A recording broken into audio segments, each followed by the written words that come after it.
Hello everybody and welcome to day 2 of the ASL. Yesterday we saw Hero and Effort make it easily out of their group. Now we're going to be going into Group B. I am Nyoken. Joining me is Scan. So Scan, what are your thoughts on today's groups? We've got two sick Terran players in Light and Royal. Yeah, Light and Royal right now, they're currently a rampage player because I checked on Spawnbound ranking. They're currently both of them are playing really well on Spawnbound. I think they will play really well on this round of 24 group stage. 일단 지난 시즌에는 제가 조금 자만을 It looks 했다고 like 생각을 하고요. 이번 the caster is saying hi to Light and YSC. 그래서 좀 높은 곳까지 다시 가볼 생각입니다. We're hearing Light's opinion how he was not playing really well from last season, getting eliminated by Best. Interviewing YSC, he took down one of the amateur players who won the ACS tournament. ACS tournament is one of the Africa tournament that hosts without pro gamers. And YSC took Yapsat down in ASL qualifiers against Yapsat. 본선무대 오랜만에 진출하셨는데 오프라인 무대 좀 서는 소감은 어떠세요? Asking YSC, how do you feel about advancing into round of 24 and back to here again in round of 24 group stage? If you compare past your previous game and nowadays, what are the difference? And YSC answers, compared to his old games, he has more variety of strategies. 빌드 준비 같은 경우는 연습을 통해서 좀 많이 했습니다. His first game, YSC's first game, is gonna be playing versus Light, and he got lots of strategies to use against Light. 라고 좀 부담 아닌 부담을 좀 주고 계시는 것 같은데 이재호 선수 이 부분에 대한 생각은 어떠세요? How do you feel about YSC's answer that he has quite a lot of strategies can be used against you? 온라인 전적 두 분의 전적을 살펴보니까 2021년 한 해 동안 이재호 선수가 5대 0으로 좀 우세하시더라고요. We looked at our online stats between you guys and Light. You have been winning against YSC 5-0 on online stats. 일단 수철이 같은 경우는 지금 And how do you feel about how do you feel about your opponent? 그래서 오늘 좀 노련미로 좀 기세를 좀 꺾어 놓겠습니다.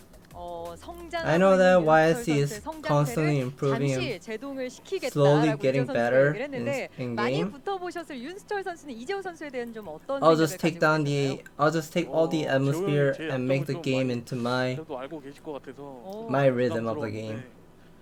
이번에 좀 연습 통해서 그런 부분 좀 보완하려고 노력해가지고. Before I came into this group stage round of 24, I have been playing lots of practice games and pretty much trying to play well, even though I was not doing well against Light on the online games.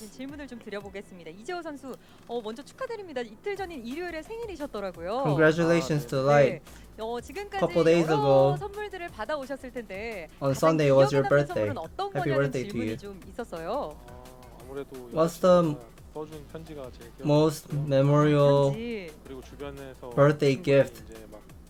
그냥 메시지만 보내도 기분 좋은데 막 선물 같은 것도 보내줘서 그거 다 기분 좋았습니다. 가장 힘이 되는 메시지는 어떤 메시지였나요? Someone gave him a letter. 기억에 가장 또 남는다고 하시니까. And 그냥 뭐 he was happy to receive a letter from someone. 생각만 해도 얼굴이 좀 빨개지시는 걸 보니까 되게 기분 좋은 메시지였나 봐요. Your face is turning red. I think 오늘 또 16강 진출을 하는 것도 that letter message has a lot of meaning into it.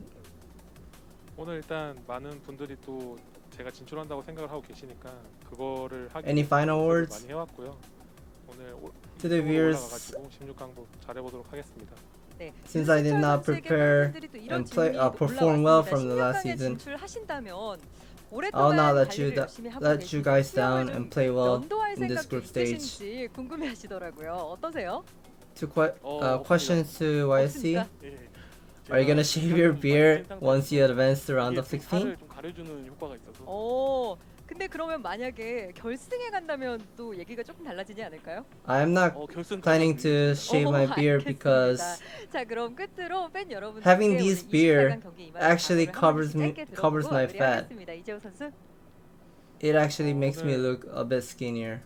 2승으로 편하게 올라가서 16강부터 또 잘해가지고 다시 결승전 올라가도록 최선을 다하겠습니다. 감사합니다. 네, 윤수철 선수. I'll win 2 games in this group stage and easily move into 네, round 오늘 of 두 분의 멋진 경기를 round of 기대하겠습니다. 16. 인터뷰 고맙습니다. And also, 감사합니다. I would like to get 자, 이렇게 into 24강 ASL 첫 final 번째 once again. 경기를 준비하고 있는 이재호 선수와 윤수철 선수 만나봤습니다. 두 번째 경기를 준비하고 있을 선수도 만나봐야겠죠. 이영환 선수와 김지성 선수 만나보도록 하겠습니다. We are switching 안녕하세요. players to Shine 이영환 and 선수 Royal. 예선 1일차에서 김정우 선수를 깔끔하게 잡고 본선에 Shine 올라오셨습니다. in ASL qualifier day 1. You took down 운이 좀 많이 따라줬던 effort 것 같아요. 이제 정우 형이랑 on qualifiers final 2-0. 그렇고 좀 운이 많이 따라줬어가지고 전체적으로 게임이 잘 풀렸던 날이었던 것 같아요. How was your games in qualifiers? 안녕하세요. And Shine 네, said 연속으로 또 본선에 진출하면서 his condition was great. Everything was on. 계시는데요. 아무래도 16강의 문턱은 조금 높게 Everything was 느껴지셨을 right 것 when he was 같습니다. doing every 이번 strategy 시즌에 when he 대한 wanted to 느낌은 do. 좀 So everything went well. 지금까지 이번이 세 번째 시즌인데 지금이 He was asking Royal. 것 같아가지고 Royal was 16강 이번에 saying 충분히 노려볼 수 있지 않나 생각하고 있어요.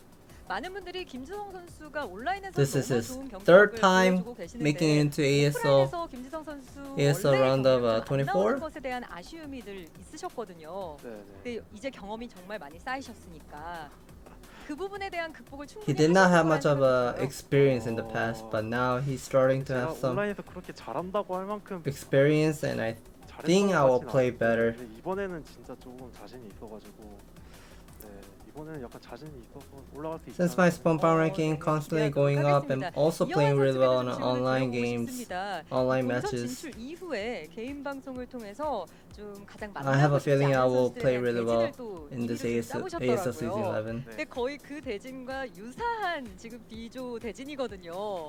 네, 이재호 선수도 있고 김지성 선수도 네. 있고. 제가 티어별로 제일 잘한다고 생각하면서 제일 까다롭다고 생각한 선수들을 How do you feel about 그게 in 딱 이재호, your group? 김지성의 이제 4티어에서는 제일 잘하는 윤수철 선수였거든요. 네. You have Light and 근데 Royal. 딱 in your 공개됐는데 group. 그렇게 대진이 되어 있는 거예요.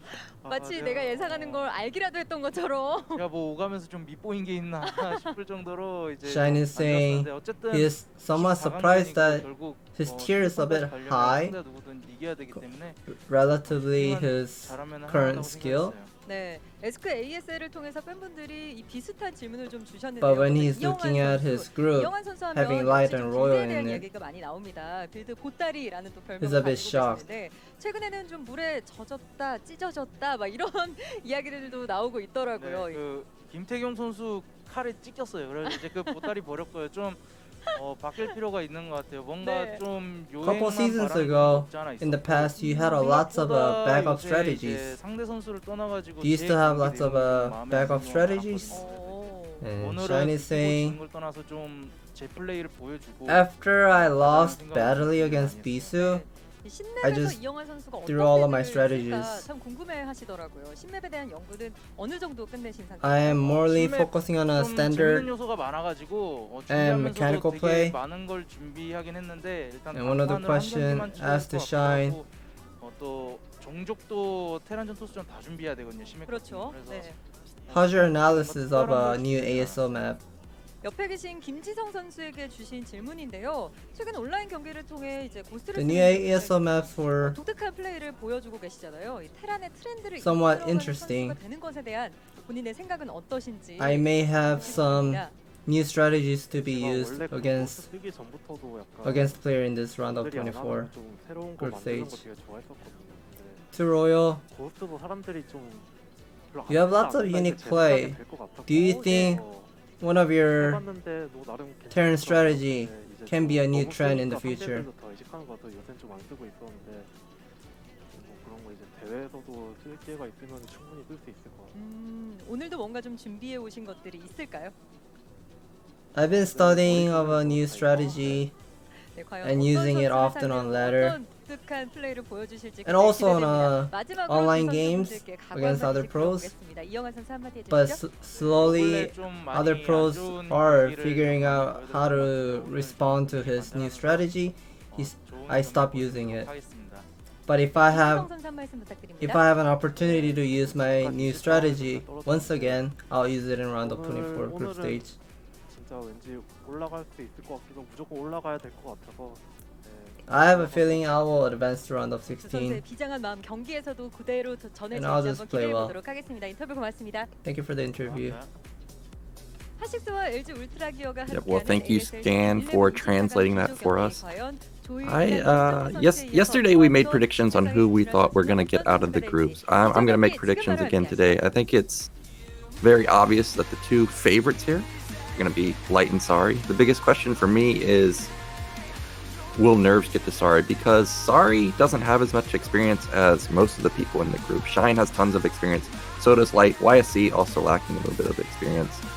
But I think there is... I like the comment about Shine, how he was shocked with his group, with Light and Royal being in the group, because I also feel like he's a bit of the underdog here. And the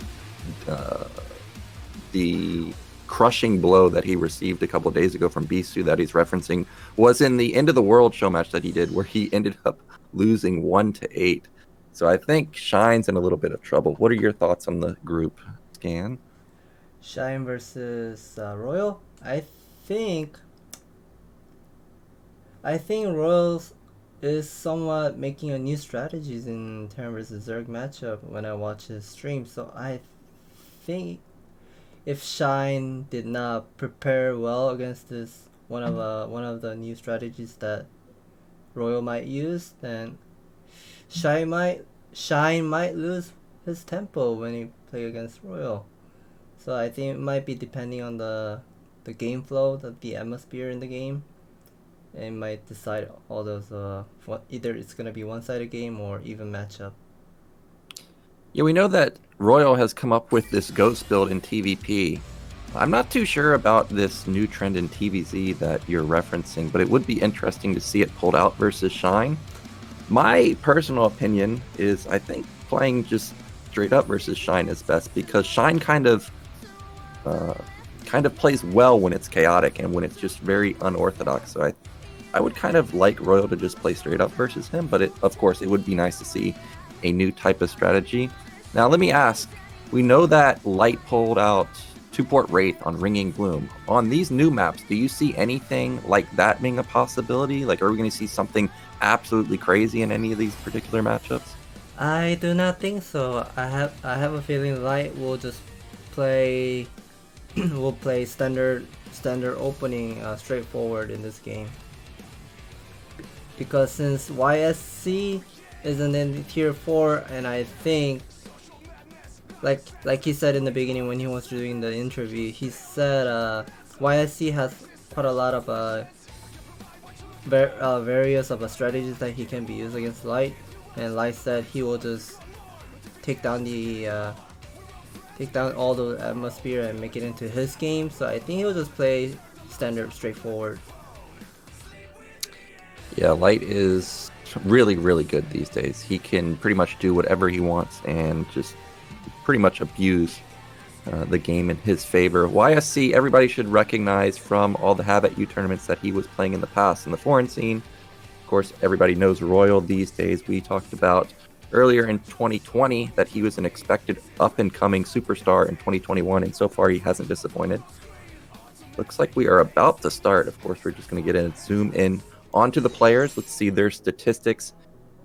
Oh, those statistics are surprisingly lower than I was expecting. A sub 50% win rate for Light, who is definitely like a pretty much top 2 Terran player. Of course, Flash always going to be number 1, and then you pretty much argue between is it Light or Rush right now. I'm a bit surprised at those win rates.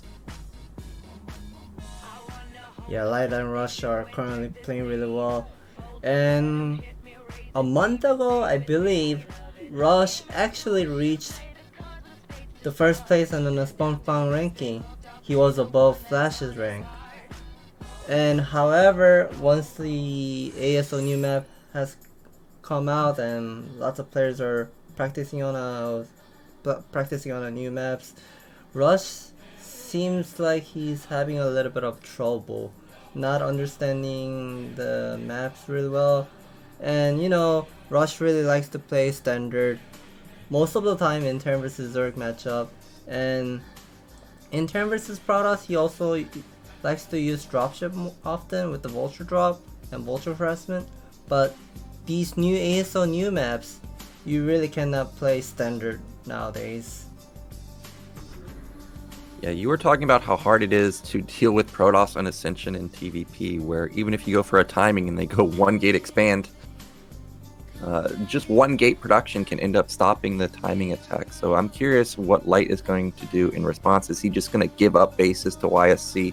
I know that in the past few months, I've seen him more often just give bases to Protoss and go straight into the super fast 3-2, something like a 4-15 armory, just ridiculously fast upgrades.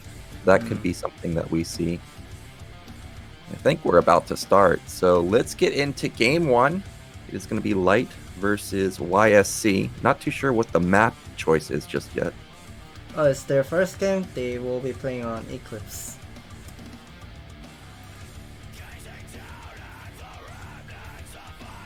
Yeah, looks like the game is starting soon. We'll be playing on Eclipse, turn versus Protoss. It's a 2-player map. Let's see how both of the players will play.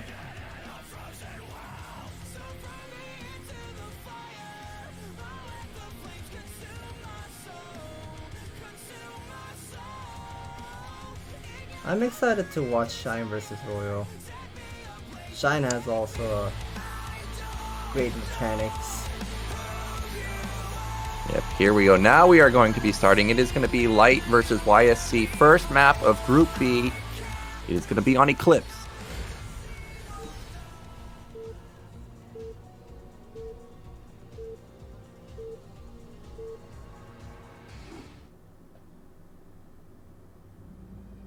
Okay, in the top right, our red Terran player, it is Light. And in the bottom left, our green Protoss player, you should know him from Have At You, it is YSC. So top right, I personally like this more than bottom left for Eclipse. I seem like I get proxied less when I'm at top right. I am paying close attention to probe movement in the bottom left. Doesn't look like we're going to see a proxy gate this time, but we may still see something like a forward gate coming in from YSC. It looks like YSC is not planning to do any of proxy building, but here we are. We're gonna be seeing the probe is going out at 8. Looks like it might be gonna be natural pylon into pylon scout. It might be the gas rush into a natural gateway. And Light is also making the supply depot bottom of the command center. Looks like he's preparing for the SimCity against the Zealot aggression. And here we are. Yeah, SimCity, pretty much typical from Light. I know he likes to put a forward Rax at his ramp, so we may see that as the follow-up. And as I mentioned in Group A, talking about how I've seen more and more Protoss players go for Gateway Expand before even gas. That may be a possibility if this is a gas steal from YSC. Looks like Light's going to give it up. Yeah, oh, did he cancel? No, he didn't. Yeah, cancel. no, he did not. He's constantly pumping out those SCV from his command center, and YSC was not making a probe at 10. After making the gateway, he was saving up the money for those gas steal earlier, and looks like Light is still not going for the scout yet. He's building a second supply depot. Yeah, and as I mentioned before, we have been seeing more Protoss players just go for straight Nexus as a follow-up. We can see in YSC's main, there is no gas taken just yet. So far, this looks like that could be the case. Gas steal, pretty punishing for Terran. We may even see a pylon block into the mineral line. That SCV is getting about halfway down. First Zealot is not out just yet. Looks like he's gonna queue up a second one pretty soon, I think. First zealot is moving out. You can see that the second zealot supply just shot up, so a second one is gonna be coming out pretty soon. But the first one is moving across the map. Just now, Light getting a scout off, and when he comes in here, he's gonna see that this is gonna be a Nexus follow-up. Yeah, he's also having those 2 Marine standing in the front, and also gonna be stealing YSC's natural with YSC's natural expansion with the engineering bay rush, and it looks like he's also building in a bunker at the natural. He wants to hold a bit and buy some time before that first zealot arrives, but he's having total 3 SCV with the 3 Marine, and it looks like he will be easily holding off this pressure. Yeah, and that eBay block is an interesting move because the SCV didn't even check the main. This could have been a gas follow-up from YSC, and that would have been a waste of minerals. Instead, it forced off 4 probes to come down and deal with the eBay. So already a big win for Light. You can see that the gas is still up in Light's base. It looks like he's going to take the nat gas. Just going to let it sit there. I guess he determined that there's going to be too much lost mining time to attack it. But as I say it, now he's pulled 2 off of gas. So an interesting move here. Now, of course, mining the gas at the natural is going to delay the factory quite a bit, but with the delayed gas in the main of Protoss, not a big deal. Looks like the moving shot from the probe may potentially catch this SCV. That's a cute depot wall. Yeah, looks like this is a supply depot rush, I should say. Trying to ruin some of the mining time for YSC, and there's gonna be a little bit of a weird mining path for YSC, but he'll be easily taking that supply depot down. And it looks like the cybernetics core is about to be done, and Light is mining the gas, rally mining from the natural to the main base. But looks like a couple of SCPs will be standing right next to the command center and ready to put those Vespene gas inside of a command center. Now, we don't know how close attention YSC was paying to Light's main, but those SCVs pulled off the gas instantly. But now we see that Light has just moved back onto the gas, so he's going to catch up quite quickly. But YSC may be reading this as Light trying to power extremely hard instead of getting his second gas up and running quickly. We see that the Robo is already being built for YSC, so I don't think he has really any Dragoons out just yet. He definitely skipped range to get that, so he's not going to be able to put any pressure onto this bunker. Second factory coming down for Light. Yeah, I also do not see those Dragon range upgrade and also second gas from YSC, so it looks like he's saving up and mining lots of a mineral. Probably he's planning to take the 3rd expansion quickly and pretty much hold off any Light's pressure with early Zealot and a Dragoon, and most likely it's gonna be the gateway unit and defend everything from there. Well, YSC is going to have to be careful because it's going to be delayed range with just 1 gate.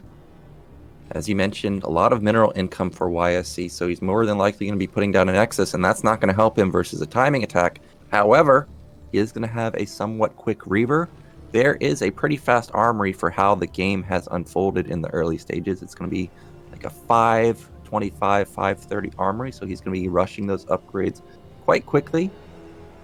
Looks like the goon count is approaching 4, and it's going to be up to 6 pretty soon. So I'm actually thinking that this push isn't going to work. I forgot that there is a second gate in the main, and those 3 zealots that are already out can be used in combination with the shuttle. Scan going off. Light sees that there is a lack of gateways in the main. He missed the Robo completely, so he instantly scans that 3rd base.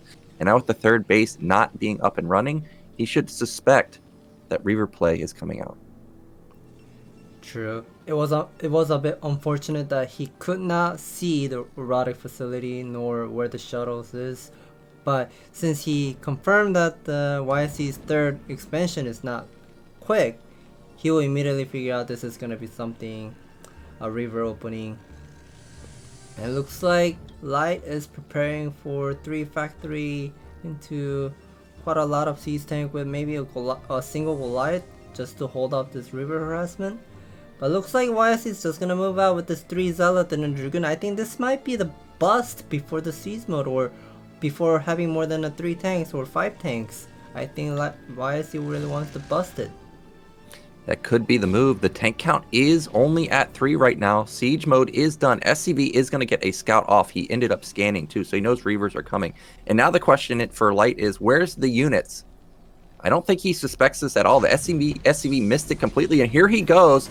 Only 3 tanks, as he mentioned. Reaver is in that shuttle. He's just doing a run by. I don't know about this. If the SCVs get pulled, they'll buffer a lot of damage. Reaver just gets instantly popped before even landing a single Scarab. Look at that hero tank in the back. It does manage to fall, but the one right next to Command Center is being repaired endlessly, and that was a huge bot from YSC. Yeah, Light sacrificed a couple of Marine with the only 2 siege tank, and the 3rd tank did not die from those Zealot and a Dragoon pressure. And that one shuttle Reaver did not do well, and it looks like Light is planning to move out. I think he's planning to take the 3rd base here because he knows that there's no more of a Reaver harassment from YSC. It will take some time to have another Reaver ready. Yeah, either move I think would be fine. Light built 3 factories pretty fast, so he has a surprising amount of units right now. It's not shocking to me that he is just taking an expansion. Remember, he did rush the upgrades, so it's not like he has 4, 5, 6 factories behind this. So this is a fine move. However, moving across the map I think would have been a recipe for success because he did scan that the gateways were very low. But as I mentioned, that 2 Reavers are already out. One is sitting in the middle of the map. That is the second one just outside the natural. You can see that's a science facility is basically done. So second armory is going to be coming in pretty soon. And 2-1 is going to be started. And in YSC's main, I didn't see a forge at all. If he goes down to 2 upgrades versus a Terran, he's going to be in big time trouble. Yeah, looks like YSC really wants to have those economy ahead of Light, and looks like he's about to be saturating this 3rd base, but where are the observers for YSC? YSC is completely blind in this game. Finally, he's having one of the observers arrive to 3rd expansion, but once he confirms how fast the Light's 3rd expansion is, he will not be happy about this because Protoss always have to have more than 1 expansion against Terran. Yeah, and you can see in the supplies that it's pretty much even, and that's never where you want to be as a Protoss player. Still only 3 factories for Light. He hasn't put down the factory flood just yet. Another crucial scan for Light. He sees that the Templar Archive has just now started, so there's no Arbiters being built just yet. There's no Stargate even, so that kind of gives it away that this is just going to be Templar harassment. But now here come the next couple factories for Light. He's going to go up to 5 right now. Soon going to go up to 8. And I think that's all going to line up with his 2-1 timing. And unless there's some very good storms from YSC, I don't really know how he's going to stop this. Yeah, finally Light is making some of the vulture move from the left side and bottom right side as well. Looks like he really wants to deny YSC's 4th Nexus. And Light is having quite a lot of supply right now. It's only been 11 minutes and 120 supply count. Looks like Light is playing really well and slowly moving into a macro game here. And look at this perfect defense at the natural. He's got 2 turrets. He's got a Goliath sitting there also. These shuttles should just get instantly popped. They may get a couple units unloaded, but I don't really think so. Reaver unloads. Luckily, there's no tanks to shoot them down. Goliath is going to get popped, but look at the SCVs. They all got evacuated. None of them died. Even the Goliath survived. So really, YSC is trading these very expensive shuttles and Reavers just to get a couple turrets, but this is all just an attempt to draw the units out of position. But Light didn't budge. Now the incoming attack at the 3rd base. This might be successful for YSC, though. There's no supporting cast for these tanks. Yeah, all those distraction was from the 2 Reaver harassment at the natural, making Light's army to go back to his natural, and it looks like he is busting. He'll be busting that third expansion tank lineup, and it looks like he is gonna be trading really well here. Yeah, YSC is trading better than I was expecting. 4 goons get into the 3rd base, so that's going to disrupt some mining. If you look at the supply, it's very even, but I'm wondering where all of that supply is, because right now we're watching SCVs versus goons at the 3rd base. Yeah, finally Light is gonna have more supply than YSC. YSC really needs to work on this macro and also sending off his reinforcement and constantly not letting Light to take a deep breath when he's defending. But looks like Light will easily hold up those Dragoon harassment at the third base, and looks like there are 4 High Templars that just came out, and looks like he is gonna go for a drop soon. Well, +2 weapon is already done, and remember, this is after a gas steal at the early stages of the game, so Light is crushing his build order. That's going to be a Science Vessel coming out too. He's got a 20 supply lead. Templars are on the field though, so a drop was loaded up. If he does move and try and harass the third base, I think he will have better success, or the natural, I think he will have much better success this time with the Templars. But with Max approaching for Light, you know he's going to be moving up pretty soon. And the gateway count really isn't that high. I can see a huge block of gateway or factories in Light's main. Oh, he's going to catch a bunch of goons and zealots here. And you cannot lose this army right now. Looks like Light is making a decision making here. He has been using quite a lot of scan here and there. I think he confirmed that YSC does not have much of a unit, so that's why he's moving out before he's completely maxed with 200 supply. And oh, there's gonna be the battle here. Those were whiffs for storms, and that's 2 Templars that are not going to have any more future storms available. They even also get picked off. And this push looks like it's unstoppable. Now the Vessel is here too. If he can just get a little bit more energy, he's going to have a defensive matrix.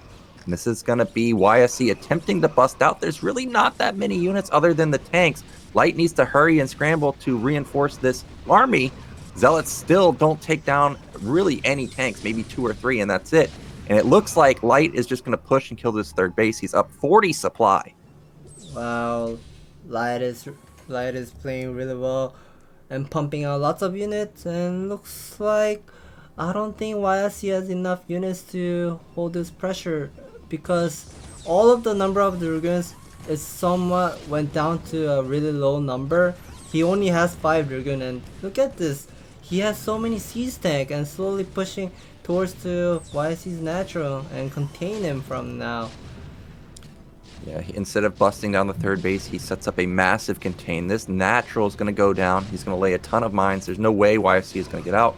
And with no gateways anywhere else on the map, YSC is going to be forced to fight. Otherwise, he's going to lose his third and fourth base. This is not going to work. And there's the GG. And that was such an easy win for Light.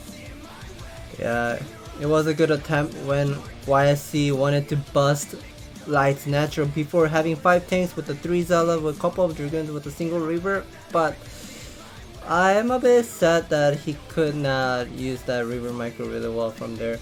If he has done Reaver Micro somewhere before it died, it might have done more damage than we have expected. Yeah, YSC had a lot of units in the early stages of the game, but as you mentioned, the Reaver instantly got popped. Not even a single Scarab got off, so that was a bit unfortunate for him. And then again, the natural drop really did not do a lot of damage, but it did draw the units out of position at the third base, and I thought that was one way YSC was going to kind of come back into the game, especially since he had his fourth base up and running. But the macro from Light, just impeccable. As you mentioned, 110 supply at 11 minutes with his gas stolen in the early stages of the game. Just absolutely nuts. And he's looking like there's a reason he's a favorite to get out of this group. Yeah, looks like we're gonna be seeing Shine versus Royal for the match 2, and I think we will have a little bit of a commercial break soon. Or are they gonna play right away? I think we're gonna go to a break, so don't go anywhere, and we'll be back in a couple minutes. 제발 좀만 더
Okay, everybody, we are back to Group B. Looks like we're going to get a short interview, potentially, with one of the players. 온라인을 통해 ASL 함께 즐겨주고 계시는 시청자 여러분들을 위해 준비된 이벤트 안내해드리겠습니다. 자, 먼저 에스크 ASL입니다. ASL 공식 So announcer is pretty much introducing us about the ASL Season 11 event. Ask ASL, asking a player on their main platform, and if your comment gets selected by ASL, then you will get ASL Tumbler. Only 4 people will get it. And people who win. ASL 시즌 11 오늘도 역시 재밌는 경기들이 이어지고 있는데요. 과연 이재호 선수와 승자전에서 만날 선수는 어떤 선수가 될지 이영환 선수와 김지성 선수의 경기 지금 바로 함께하시죠. Okay, we're gonna be switching into Shine versus Royal immediately. Yeah, so definitely consider asking them a question. You know, the question with Light, I've been studying Korean for a few months now. I could actually read the question. Of course, I couldn't understand what she's saying because it's way too fast. But when it popped up, I was like, wow, I know that question because we had to write a story about our most memorable gift also. So that was very, very cool to see. Now we are getting a look at Shine's statistics. You can see that he's got a very high win rate versus Protoss. And as mentioned before, he's somebody that has very, very dangerous builds. He can pull out all types of them. He can use, you know, all in Ling Lurker, Ling Muta, whatever, but also he'll do fakes. He'll like send a potential drop in and there's actually just no units. I think my most favorite game I've ever seen of Light is Shine versus Mong on Circuit Breakers. Do you remember that game where he fakes sending in the Overlords for a drop and he just busted? Yeah, he went the Nidus Canal Rush, didn't he? Was that the Nidus Canal Rush? No, I think that was Andromeda. Yeah. Wasn't it against Mong? It might have also been versus Mong. It looks like Shine just hates Mong. But yeah, I remember that game too. A very cute move there. And now we're getting a look at Royal's statistics. As mentioned before, Royal, even though he's crushing it this year, not much experience in ASL. He played ASL 9 and 10, and then he played ASTL. But other than that, I think those are the only times he's played in the ASL. But this guy is a killer right now. He should get out of this group in first or second. He's almost unstoppable. I think it's going to be very hard for Shine to take down Royal. But you never know because Shine is always very dangerous. And Royal really likes to try out new strategies, and he's also inventing one of the new strategies like Ghost Meta in couple months ago, yeah, I believe. And he's also trying out something new in Terran vs Zerg matchup as well, like I mentioned earlier. But let's see if he's gonna be using that strategy in this first game against Shine. Yeah, when I was first getting to know Royal, he was giving me Fantasy-esque type vibes. And Fantasy is my favorite player of all time. If I could play like anybody, ever, it would be him. His micro's incredible, his macro's incredible. And every time I watch Royal, he's always going for some type of harassment while macroing behind it. And he's got really good macro. But I always get worried when I watch somebody like that because it's so easy to over micro your units and then just flat out not have anything behind it. So hopefully he will be able to manage both sides of the coin there. As far as Shine, as I mentioned, his versus Protoss is very scary, but his versus Terran, I think it's been his weakest matchup for a long time. So we'll see if he'll be able to take down the monster that is Royal these days. True. Right now, Royal is currently on a really high rank on a Spompang ranking, and I just looked up. Royal right now on a Spompang ranking, it shows us that he is currently ranked 9, and Shine is at, let me see, it's still loading on the website, so it'll take a bit of time. But Shine is also such a great player, and he also has quite a lot of experience from the past and getting into final in season 3 or 4, and he had to play against Flash, unfortunately, and he couldn't win the first place there. Yeah, anytime you end up going up against Flash, I think it's you've pretty much already sealed your fate. That's just not going to be a victory for you. So unfortunate for him. Now we are just waiting for the games. Again, it's going to be Eclipse, and you were mentioning that Royal has been kind of innovating in Terran versus Protoss. We know that, but you kind of hinted at TVZ. What would be the change in TVZ? Because we've seen so many new builds since Remastered came out that it's hard for me to imagine that there could possibly be something new. Yeah, so I really wanted to I really wanted to talk about this Royal's new strategy that he might be using in this group stage, because quite a lot of Terran players are having lots of a hard time dealing with Mutalisk harassment in early mid game and even in the late game as well. And in order to deal with against those Mutalisks, we used to get the +1 attack really fast, even if it's not a +1 attack really fast, but standard like 2-Rax Academy into eBay used to go for a +1 attack really quickly. But what Royal is aiming for was he skip his +1 attack and get the factory quickly, and he can get the Valkyrie out so he can hold off the Mutalisk easily, and also switching from Valkyries into Science Vessel. Yeah, I've seen Flash pull out that strategy quite a bit. He ends up going into the delayed mech opener, or not delayed mech, but the delayed tech opener. Now, when you say a fast factory, is that off of 2 racks, or is it off of just 1 with constant marine production? I think he does whatever he wants. Sometimes he does with 2 racks, or sometimes 3 racks, but he does not get that +1 attack really quickly. All right, well, we'll be looking to see if that is going to be the build choice for Royal in the upcoming game. If you guys watch my stream, almost every single game I go Valkyries because I hate dealing with Mutalisks. So I feel Royal's pain dealing with Mutalisks. And he's playing versus people that are obviously much better than the players that I play on the ladder. So I can't even imagine how much damage Mutalisk can potentially do when you're playing versus a pro gamer. And that's the main reason that I go Valkyries, is I just don't even want to deal with the Mutalisk. You get 2 or 3 Valkyries, it shuts it down completely. So maybe that is what we'll see Royal pull out. Now, do you think we'll see any potential aggression from Sorry? Like, is an 8 racks a possibility, or is that suicide versus somebody like Shine? I have a feeling since he's confident with his mechanics, I have a feeling that he's just gonna go with natural wall to supply depot with the 1 barracks wall into a fast expand. And since Shine knows this is a 2-player map, he might be also doing 9 drone scout and also look for proxy ARAX, since this is a best of 1 and it's in terms of those rays of a triangle shape, Terran is having the favor matchup against Zerg, and Zerg is having the favor matchup against Protoss, and so on like that. So I think Shine might have a little bit of a pressure in the beginning, that he might be afraid of this ARAX opening by Sorry, and I think he will do 9 scout.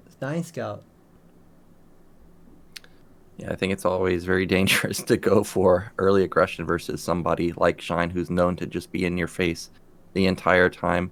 Well, it looks like we're going to be in a bit of a delay between getting into the second game. So let's talk about something else. Let's talk about, how's your practice going for your upcoming match? Because you're going to be playing next week, and you've got a very, very difficult group in Snow, Shuttle, and Sock, right? True. Yeah, I've been practicing quite a lot with Hero, Ruin, and Motive. They're helping me. They're helping me right now, but I am still having lots of consideration here and there, like how I'm supposed to be playing in mid and late game. Even if I have a bit strong mechanics, but in terms of the knowledge and how players are making the decision making, and I just need to respond how I'm supposed to be responding into it. And it looks like we're about to get into the game. I think they're ready to go into the match. Yes, our second match, it is going to be Shine versus Royal. The map, of course, is going to be Eclipse, and this is going to determine who's going to face Light in the winner's match.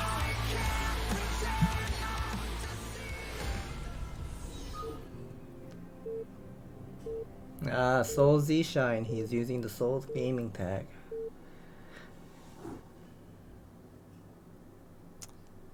In the top right, in the blue, our Zerg player, it is Shine. And in the bottom left, our up-and-coming superstar, it is Royal. Yeah, so many pros are actually in Soul Clan. You know, I was looking at, what was it, STPL, and it was Soul versus Wiko, I think? And literally just the entire lineup left and right were pros on both sides. It's crazy how strong Soul is these days. I know Soma's even in Soul, too. Yeah, Soma is also in Soul, and quite a lot of players, Korean players, are also in Soul Gaming. And they're currently being active and playing really well on those foreign clan war as well. So I am paying close attention to supplies of these players. It looks like Royal is going to go for that depot wall as expected.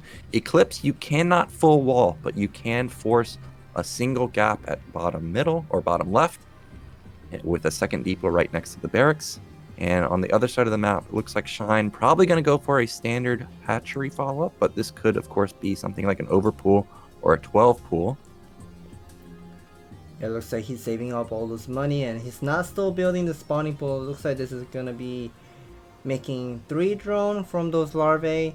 And it looks like, Royal is also going to be building the barracks at the natural, and there's going to be one pixel gap and having that open once those second depot is being made. But it looks like he's going to be going out with the 12 scout, and also Shine is going to go with 12 hatchery into scout. And we can see Shine is making an extra drone. We see 12 supply count.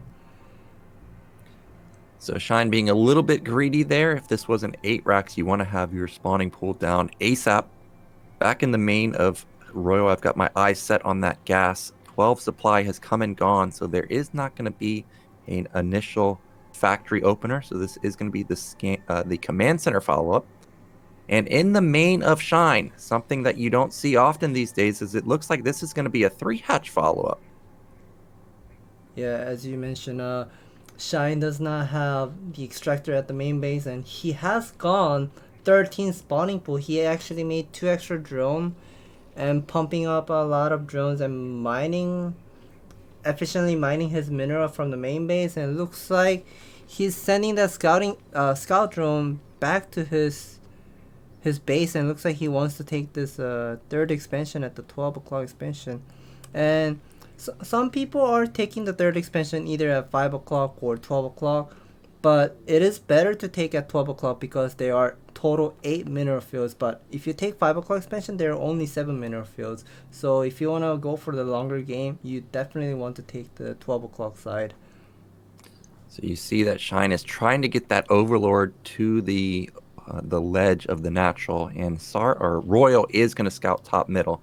Now, we were talking about potential Valkyrie opener for Royal. Now, I go Valkyrie opener almost every single game when I play on the ladder, and let me tell you, when I face this particular build, I hate my life because I feel like I have no way to bust top middle. So I'm not too sure if that's what we're going to see from Royal in this game. We see that the gas went up for him in the main. Looks like Academy is going to be coming down pretty soon. This is going to be a somewhat fast Marine medic attempted bust. Yeah, it looks like that 4 Marine was able to go out before that first Overlord arrives to Royal's natural, and it looks like he might be able to do some of the harassment, like the surprise attack here, and one of the dragons will go down, and Shine did not expect this of a timing. Yeah, this was a really cute move from Royal, and 4 Marines is a great number to push out with because it will allow you to 2-shot drones if all 4 connect. Now you see that the bunker is being built, and Shine is in panic mode because this cannot complete, but he has no surface area to get on top of the Marines. He's going to try and engage the bunker. He does kill the SCV, so at least the bunker is not going to complete, but this base is not mining at all, and he didn't transfer any drones to top middle. Yeah, Shine is definitely losing quite a lot of mining time, even if he has gone with those 13 spawning pool. But it looks like he really needs to get the number of those Zerglings. He's still making the drone from the natural. But I wonder when he's gonna take those 4 Marine down, because Royal right now, he got those Academy is finished and Steampack is right now on the way. And if Shine is constantly losing those mining time, he won't be able to build any Sunkens, or not enough Sunkens against the second pressure soon. Yeah, by the way, Academy is done. I think medics are done. Yeah, there they are. You can see that the first 2 medics are already done. And as you mentioned, that is a 5-minute factory for Royal. So he is teching extremely hard. Now, whether or not he goes Valkyries is yet to be seen. But this push is going to be very, very dangerous.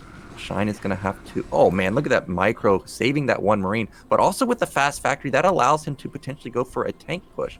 Now, in the main of Shine, I think that small building in his main has to be a Spire, but there's no way it's anywhere near done. Yeah, Shine is desperately putting those Sunken Colony at the natural and then a ramp at the third base.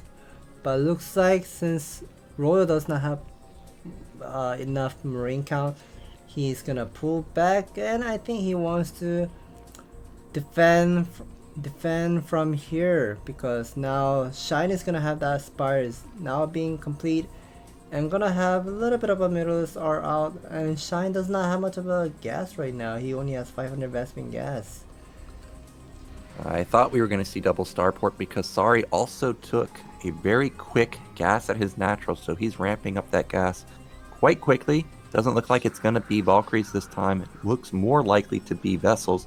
eBay is already done, but you can see that it's not blinking, so that is going to be a delayed +1 weapon, as you've mentioned before.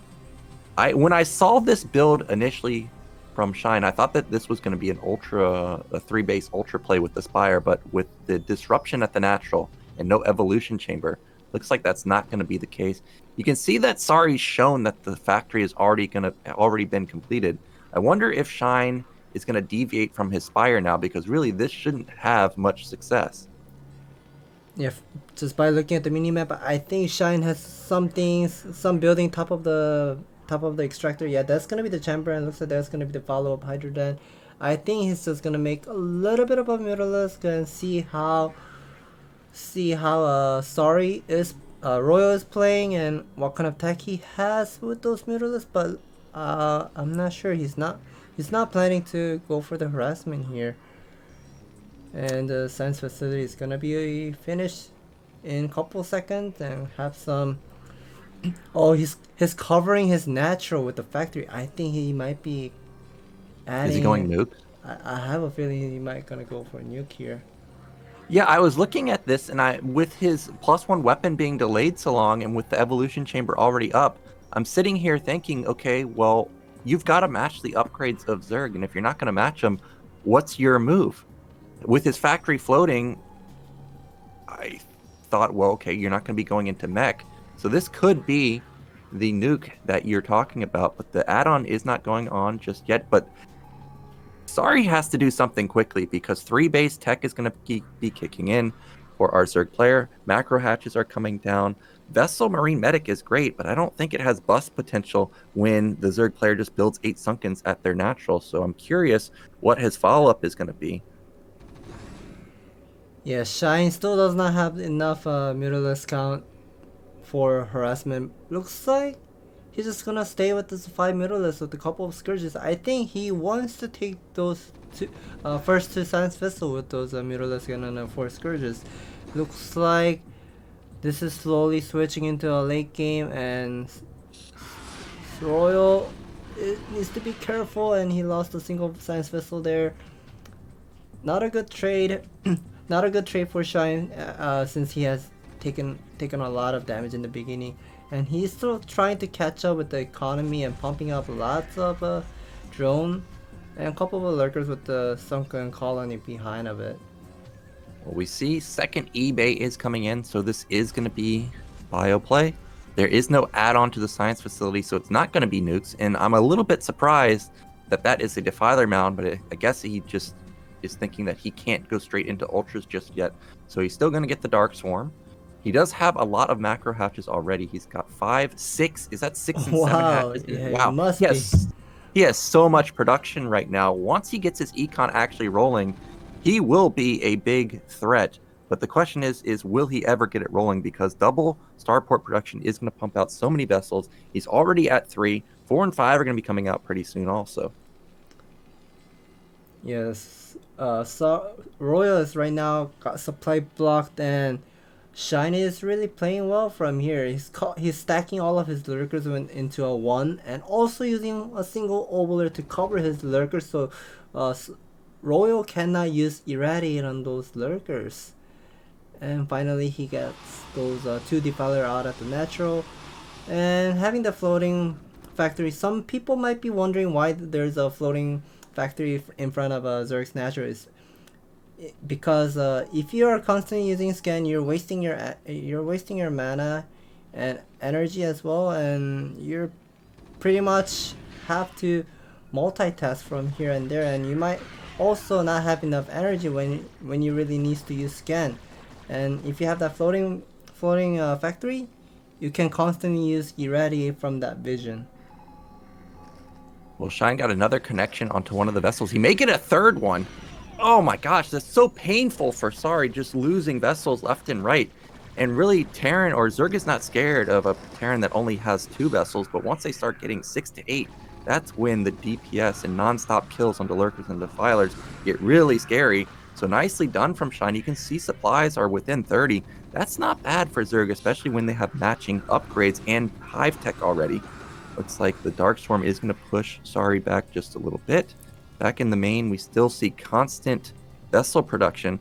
Now, what I was going to ask before we saw this command center come down is, what triggers a Terran to determine whether they're going to go for a fast third base or do what Rush likes to do, which is put down like 7 or 8 barracks and just constantly be in the Zerg's face the entire game? I think it really depends on whether how Zerg is playing either passive or aggressive. Since Shine has took a lot of damage from early 4 Marines in those in the beginning, I think that's why Shine is right now playing passive. And since he's playing all passive from the beginning into the late game as well, still before he gets those Defiler out, that's why I think Royal is taking the 3rd expansion much quickly compared to Rush's playstyle.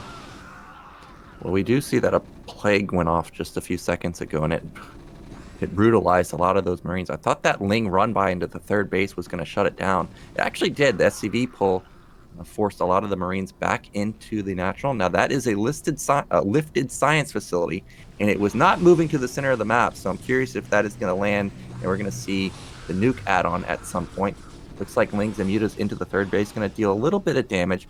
And this is why I was worried for Sorry, because giving up that 3rd base for free and not doing anything about it, you see that the macro is exploding for Shine, and he's even taking bottom right at the same time. Meanwhile, Lings and Lurkers have moved all the way across the map.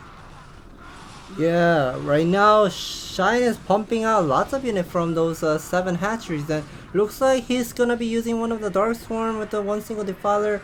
2nd Darkstorm will go down, but those 4 Lurkers, I think all of them got irradiated. Yeah, but all of them got irradiated. Yeah, it will definitely buy a lot of time and not let Royal to go out. Yeah, if that 1 Lurker near the command center had gotten off 1 more shot, I think that could have wiped out a lot of SCVs. But as played, Royal didn't take that much damage to his mineral line. Sure, he forced a lot of SCVs off the mineral line and the gas, but Ultralisk Cavern is done, so Ultra's going to be popping out pretty soon. Shine has done a good job to keep his gas pretty low, so I wonder how many Ultralisks are actually being pumped out. But look at that vessel count. Now it's at critical mass. It looks like it's at maybe 8 or 10. And now Shine has got to be on the back foot because he did lose a decent chunk of army with that attack. Yeah, all those Vespene gas were used for something else. Either it could be the upgrade or more defilers being made. But looks like Shine is constantly trading the army really well. And at the same time, there's going to be a little bit of a harassment will be done by Royal using 2 science vessel irradiating on each and trying to erase a couple of drones, but and also getting some plague at the center as well. Well, the eraser is fantastic, wiping the entire drone line at top middle. Meanwhile, Shine's bottom right base got denied, but now he's retaking it. But instantly Royal spots it, and he's going to pounce on it. Meanwhile, the Ling counterattack is trading pretty well, but you can see that the supplies for Shine have been devastated. He's down to half the supply of Sorry right now. Royal can even start considering taking a 4th base at this point. Lings and Defilers are going to try and save the day at bottom right, but that's not going to happen. Yeah, that 4 medics is going to block the path on the ramp and buy quite a lot of time and not letting those Zerglings to climb up. And at the same time, where are those Shine supply? His supply went down to 63. He really needs to spend some of his money and also restore the number of drones he lost at the 12 o'clock as well. Yeah, he has so many macro hashes that he could replenish that mineral line very quickly, but instead it looks like Shine's pretty much just all in. His supply is really, really lacking. He doesn't have critical mass of anything. One Defiler and a round of Lings and a Lurker can deal a lot of damage, but with the vessel count being so high, I don't think that's really going to happen. It looks like Sorry may just end up going for a killing blow right now. He has so many units. So many units, but the Defiler did not get picked up by the couple of Marines. And again, that's a critical spot using Plague on it was only a single Science Vessel, unfortunately, but once he gets those Plague on those Science Vessel, he will be easily taking those Science Vessel down in the next couple minutes. I think he ended up losing all of his Mutalisks, so even if he does get a Plague off, he's going to have to rebuild at least one Mutalisk and then try and find those vessels. That is one way Shine can get back into this game, is if he can eliminate all of the vessels, but of course that is very, very difficult to do. Still 2-1 upgrades for Sorry. I think 3-2 should be kicking in pretty soon. Plus 3 armor should be kicking in pretty soon for the Zerg also. First Ultralisk is out, and wow, you can see how desperate he is to just not die, because he has 4 Defilers sitting there and waiting. Yeah, a lot of Defilers are sitting at the natural, but he really needs to use those Vespene gas for something else, not just a Defiler. Defiler is such a great unit, it's like consuming the Zerglings and using magic spell on those Terran's army, but oh, finally he gets those Plague on the Science Vessel. That was a great flank from Shine with the Ultra in the back and the single Defiler. Plus 5 armor has kicked in for the Ultras. So a big power spike for our Zerg player right now. We don't know what Terran's... Okay, Terran's upgrades are just matching. He's going to be at plus 3 also. Now supplies are a little bit better. 155 to 100. Still, Zerg in a bit of trouble. BCs are out. And really, there hasn't been critical mass Scourge at any point. Oh, he may even find a free Defiler. That's exactly what happens. At least he gets off Darkstorm, but that's in the middle of nowhere. But it is going to keep the BCs at bay, and maybe bottom right can get up and running for Shine eventually. Yeah, using one Ultralisk against those group of Marine is definitely not great. It looks like Shine is going to be rotating a couple of Zerglings to the left side and denying Royal's 4th expansion. And Royal really needs to be careful and constantly defending from those Zergling harassment. Well, the biggest issue for me is every time I look at Shine's gas, it's very, very low. He's doing a good job using it, but you don't see critical mass Ultras anywhere. It's just 5. With BCs out on the field, they're going to deal a decent amount of damage. There are those mutas that we were waiting to see. Sorry may end up losing a couple here. Those are dangerously low. There's 1 down, 2 down. Can he get a 3rd? He gets a 3rd. And there's no vessels left except for that just 1. Yeah, that single vessel remaining has no energy. I think he used all those energy for the irradiate. Looks like these 5 Ultralisks is gonna do quite a lot of great damage at the 4th expansion, but at the same time, a couple of Marines will arrive to 5 o'clock. Shine really needs to get the 4th gas really desperately needed. He will definitely lose that 5 o'clock expansion, and also needs to clear all those army before he remakes those hatchery at the 5 o'clock. It looks like these Ultras are going to be bled off at mid-left. Also, oh no! Yamato from downtown takes out that Ultralisk. And with so many drones in the early stages, you got to start getting worried that Shine is just not going to be mining pretty soon, because top middle has been mining for a long time. The actual mineral patches should be very low. So every minute that goes by, Shine is getting closer and closer to just being flat out mined out. Top middle is going to be denied. And he's just so desperate for a fourth base, but he can't get it. Yeah, right. Royal has a lot of supply count right now, 170 supply, but at the same time, those 4 Ultralists, looks like he's gonna give up those 4th expansion at the 12 o'clock side, and he's gonna go for either base raid, and lots of Scourges gonna take down those Science Vessel. Okay, 2 remaining still, but this is gonna be a little bit tough for Royal to hold off the natural, but looks like those 4 battle cruisers will arrive and defend from here. If there's a Defiler in that incoming army, this game could get wild, but there is no Defiler, and that means that the Lings are not going to be able to fight the Marines. And with them not being able to wreak havoc in the main, I think it's just a matter of time now. It's 4 base for Royal. He's got mid-left up and running. As I mentioned before, Shine has done a good job to use all of his gas, but he's never hit critical mass of anything. I only see 1 Ultralisk, and that's just going to die in an instant. He's trying to take bottom right again, but I imagine Royal realizes that and is going to be moving a squad over there to eliminate it any moment now. There's still lots of Marine Medic ball at the centers. And also constantly using those Irradiate, not letting Defiler to arrive at his each expansion. Once those Defiler arrives to Royal's expansion, they will do lots of great harassment using the Darkstorm and buy some time. Oh, it looks like there's a couple more Defilers. 2 Defilers will be using Darkstorm and maybe Plague. Yeah, there's gonna be the Plague as well. Second Defiler really needs to come too. That Plague was nasty. It's hit almost every single Marine in that ball. You can see that Lings and Ultras are trying to get onto the army ASAP so they can eliminate these very low hurt Marines. Looks like bottom right is gonna get up and running because I don't see Royal moving an army over there to kill it. Oh, never mind. It looks like BCs are moving over there. Yeah, BCs are getting repaired by a single SCV. And looks like he does not have the Defiler to fight against that 4th base Royal's army. I think this attack might be the GG. The Ultras, sure, they're comboed with Darkstorm right now, but they have no way to actually get anything done other than just sit under Darkstorm. Maybe they kill the bunker, but that's not enough.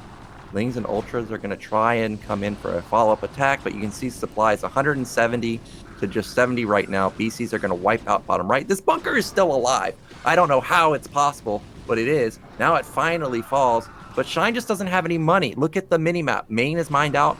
Nat is going to be mined out pretty soon, and third base is going to be mined out pretty soon. Yeah, Royal right now is really defending really well with this number of battle cruisers, and that's gonna be the GG. Shine taps out. Yeah, Shine does fall there, but it was closer than it looked. Even though Shine never got critical mass of really anything, if there was ever, I think, a Plague and then comboed with Lings where he was able to eliminate the bio ball, he could have gotten his 4th base up and running, and it would have been a completely different game. So a bit unlucky there for Shine, but well done by Royal, keeping Shine in check the entire game. And that 4 Marine move out, wow, did it do a lot of damage. Yeah, that 4 Marine moved out. I think that totally ruined Shine's game plan in the beginning. And yeah, since he has done quite a lot of damage with those 4 Marine, Royal was completely having all those confident and going for super fast factory, having double starport and having those science vessel out really quickly, and constantly using those science vessel irradiate on those Zerg's army, and not letting Shine to take the 4th base, and constantly using those Vespin gas for something else. Well, you called it in the early stages of the game. It was going to be a fast tech play from Royal. Of course, we didn't see Valkyries, but he did go into Vessels very quickly. So you Zergs out there, definitely be aware that you're probably going to be facing something like that pretty similar on the ladder pretty soon. But now we're going to go into a quick commercial break, and then we're going to come back with the winner's match, which will be Light versus Royal, a TVT. Oh, no commercial? It might be no commercial. Light was going back to his seat. Maybe he's trying to prepare and maybe get into the lobby and play those winners matches soon. Yeah, so before the broadcast started, you were talking about how you were hoping for a TVT. How do Light and Royal face off versus each other? I imagine that Light is just a monster, and I would favor him completely. But because of how well Royal has been playing, does he have a chance versus Light? Royal, I think their stats, from those two players, I think Royal has one game ahead in total. Oh, Even though it's like 4-3, Royal is winning one game against Light. So I think he will pretty much play well in this TVT matchup, even though he's a new upcoming player. well, TVT from my days has changed so much. It's gone from Wraith openers to Goliath drop to more macro-based plays with fast expands, and then now we see people playing more vulture-heavy styles. What style can we expect from both of these players? You know, if you play ladder more than often, you're going to be facing Vulture Man. But is there something else we can expect from them? I think since Royal really likes to go with a 3-factory Vulture in the beginning and pumping lots of gasless units and using those Vultures for Spider-Mans and having all those map control and denying each expansion with the Spider-Mines, so not letting those light SCB to build command center in the late game.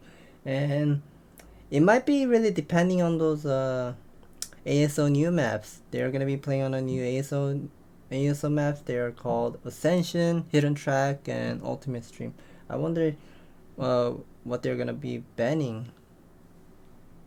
Yeah, we were talking about it yesterday, where those maps seem to have very, very tight corridors, and you would think something like tanks and mines would be very strong. So we may see, I guess, a fast tank push, but we are going to go into a commercial now, and we will be back in 4.5 minutes.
We are back with more Group B action. It looks like the map is going to be Hidden Track, and this is going to be a TVT between Royal and Light coming up. Yeah, looks like Light is a type of player who does not like to go with Vulture War, and Royal likes to go with Vulture War. So Royal banning Ultimate Stream and had Ascension open, but since Light does not want to play Vulture War, he banned Ascension. So it looks like they're going to be playing on a Hidden Track. And Hidden Track is a 4-player map. It's not a symmetrical map, and there are some key points in TVT in this Hidden Track map. Once your opponent takes the center, you don't have much of a places to move your army. If you want to, even if you're rotating your army to the other side, you have to go around all the way around in order to press from the other side. And here are some of the Hidden Track preview, the map preview. Yeah, obviously the center base is a very important base to get. If you can get it and just camp there, it will be hard for the opposing player to win. But if you look at how Hidden Track is laid out, there are multiple routes through the map. You can go along the sides, you can go through the middle, but you can see how tiny these chokes are. So I imagine that something like a tank push could be very strong, but at the same time, the natural looks decently open. But everywhere else looks very, very tiny. But TVT, it is imperative that you get good map position. So the player that has the best, more priority on the map, I think will do the best. And as you mentioned, Royal opening with Vulture more often than not, I think that he will have good success here versus Light. So we'll see what Light ends up opting into, since you said he's not a Vulture player. Yeah, I looked up on a spawn power ranking, 3 months data. Light is behind. He lost to Royal 3-4. So Royal is currently playing really well nowadays into this 2021. Here we go. We are now going to the game. Yep, this is the winner's match. Winner here is going to make it out of Group B in first place. Map is Hidden Track. It's going to be Light versus Royal, and in the bottom left, we have our red Terran player. It is Light. And in the top left, just a couple minutes taking down Shine, it is Royal. So you're talking about how more often than not, we're going to see Royal open up with a 3-fact Vulture. Now, is that going to be off of a gasless expand you expect, or is this going to be normal 12 gas? Does anyone favor gasless over the other? I have a feeling quite a lot of Terran players like to go with factory expand, because if you go for Rex expand and your opponent is at a clockwise position, like for example Light is at 7 o'clock and Royal is at 11 o'clock, if Light was going for Rex expansion and Royal has gone for factory expansion, his siege tank can hit from the 9 o'clock side to his Light's natural and take that second gas from there. So I have a feeling both of the players will go straightforward standard with the factory opening here. And even though the map kind of looks like a very far rush distance, but it actually feel like it's a close rush distance than you really think, as you see. Yeah, this map, as I'm looking at it, kind of gives me match point vibes, especially since you mentioned that you can siege the refinery from the low ground. We do see that barracks are both going up for both of the players, so there's not going to be any 14 CC shenanigans. The main question now is, does anybody not get their gas? And the answer is no. They are both just going to go into standard 12 gas follow-up. And now we are just really waiting to see how the builds unfold. Is anybody going to continue to mine gas after the initial factory, or are they just going to plop down that command center? It looks like both of the players are scouting at the same time. Same build order, and it looks like Royal is gonna send his SCV to the clockwise, and Light is also gonna be sending his SCV to clockwise. And it is gonna be a little bit unfortunate for Royal not having a lucky scout in the beginning.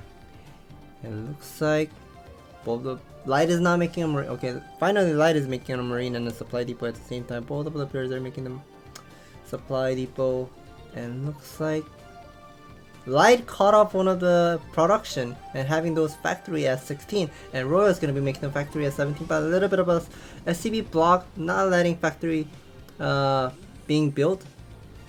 And it looks like Light might be happy with this game in the beginning. Yeah, so he delayed the factory just a little bit while also getting up a quicker factory himself. Now, this is always the conundrum for me, is if I'm the one with the factory lead, what do I opt into? So tell me, do you end up going into a faster vulture or faster second vulture, or do you just try and get the add-on quicker? Because you have both options. You could go straight tank. If both of the players are going for expand, I heard it is better to go with vulture more often than having the siege tank out. And the time of having those siege tank out really quickly is when your opponent is playing one base shenanigans. But it looks like both of the players, Royal has confirmed Light has the natural CC, and it looks like Light is also going to be sacrificing one of the single SCV to see whether Royal has the second base or not. And it looks like, yeah, he will be confirming there's a command center. And since he has a factory lead, I think he might go with the single vulture into a machine shop here. Yeah, that's exactly what he did, and you can see that Royal's the one that continues pumping out the vultures. Now, standard vulture count is to go into 2 vultures and then go for an add-on. So we'll see if Royal is going to go for that. But as played, looks like he's built a 3rd vulture. And this could be a good counter if the tank does not come out in time. But of course, vulture does take quite a while to build. So I'm not too sure if he'll be able to get across the map in time to actually punish Light for going for this fast tank. Looks like the second factory is pretty similar timing for both players. Command center also similar timing. And there is the 3rd factory, as you mentioned, in Royal's base. Yeah, looks like Royal really likes to go with a three factory vulture in the beginning, gasless units. And it looks like Light is not building his 3rd factory. I think he had that machine shop much quicker than a Royal. I think he's getting those either it could be spider mines, or it could be the vulture speed. But let's see what the upgrade is gonna be in a couple minutes. Well, is Light in trouble already? Because we got a glimpse at his army, and there was no tank here. I thought it was going to be tanks for sure. Sure, he's going to have either speed or mine upgrade faster. But Royal's just going to have flat out more units than him. And mines and speed aren't going to help Light. So I'm a bit worried already that this could be a fast game if Royal just ends up going for 1 or 2 more extra cycles on his faster 3rd factory and just goes for it. Yeah, looks like the vulture speed is done for Light, and also building supply depot at the natural. I think the number of a vulture count is a bit low, and Light feels a bit uncomfortable here since Royal has 3 factory, much quicker than Light. I think that's why he's building a single bunker at the natural. And it looks like the vulture speed is done for Royal, and Royal is gonna go in, maybe not. Okay, since he's confirming with the floating barracks. All right, bunker is done, but it's only 1 Marine. Looks like it is doing a little bit of damage to the vultures, but look at how fast these vultures are getting focused down by Royal. And 1 Marine, he doesn't care about that. He has so many extra vultures remaining. He ends up taking down the majority of Light's army. And you know that mine's going to be coming in soon for Royal also. And as I mentioned, TVT, it's all about positioning. It looks like he's going in for another go. He wipes down another vulture. Second one's going to fall. Now he's going to get into the SCV line. And this is a lot of damage Royal's doing. Yeah, I think Light really wanted to hold off the vulture push with the about 10 vultures and switching into siege tank. But I think that could be the mistake, since Royal really likes to go with vulture, the gasless units in the beginning. It looks like the spider mine research is now done, and Light is losing quite a lot of mining time. He is losing so much mining time. Luckily for him, he ended up getting a fast academy, so his comp stat is going to be decently timed. But back in the main of Royal, he's got a 4th factory coming down. And in the early stages, he was mining only on 1 gas. So the amount of minerals he's been able to get is just incredible. Vultures are going to focus down another vulture. And now finally, Light is going to be able to mine, but he's taken so much damage. Also, he has to be, like, it's not like he can counterattack with such a low tank vulture count. He'll just instantly die to mass vultures. So Light is kind of just stuck. You can see that he's trying to push out a little bit, but he is in a very, very dangerous spot. Yeah, Royal is now finally immediately getting the 2nd gas because he was playing gasless and not mining the main base gas with the 3 SCV. That's why he's getting the 2nd gas at the natural. And it looks like a couple of vultures will be putting some of the spider mines on the left side as well, just in case whether Light is rotating his army to the other side. Well, I love this follow-up from Royal. You see that the starport is going down, and Light has already taken a lot of damage. He's had his nat delayed for so long, and he's now forced to use all of his comm sets to get rid of mines, that this starport may go unscouted, and 1 or 2 wraiths may just end up sealing the deal for a victory for Royal. You can see that he's streaming so many vultures across the map. 1 tank, obviously, comboed with these vultures are not going to be able to end the game, but it will be the beginning of a potential contain. That's a nice... I'm shocked that he's actually going for it. He's going to pick off that top tank. He will. But he has so much stuff. I think he just wins here. He's going to kill all of these vultures for sure. He's probably going to kill all of these tanks. Those 2 tanks in the back are slightly out of range, but look at how easily he just busts through this low vulture count. Yeah, looks like Light is in such a big trouble. And Royal is gonna slowly contain Light's natural. This might be the GG here. He doesn't have a marine inside of the bunker as well. Having that siege tank on a high ground at the ramp, we can definitely know that he's in a tough spot, having a big trouble here. Light's not gonna GG yet, but tanks right outside of your base within range of hitting the command center, not ideal in TBT. And now it's going to be 3 tanks.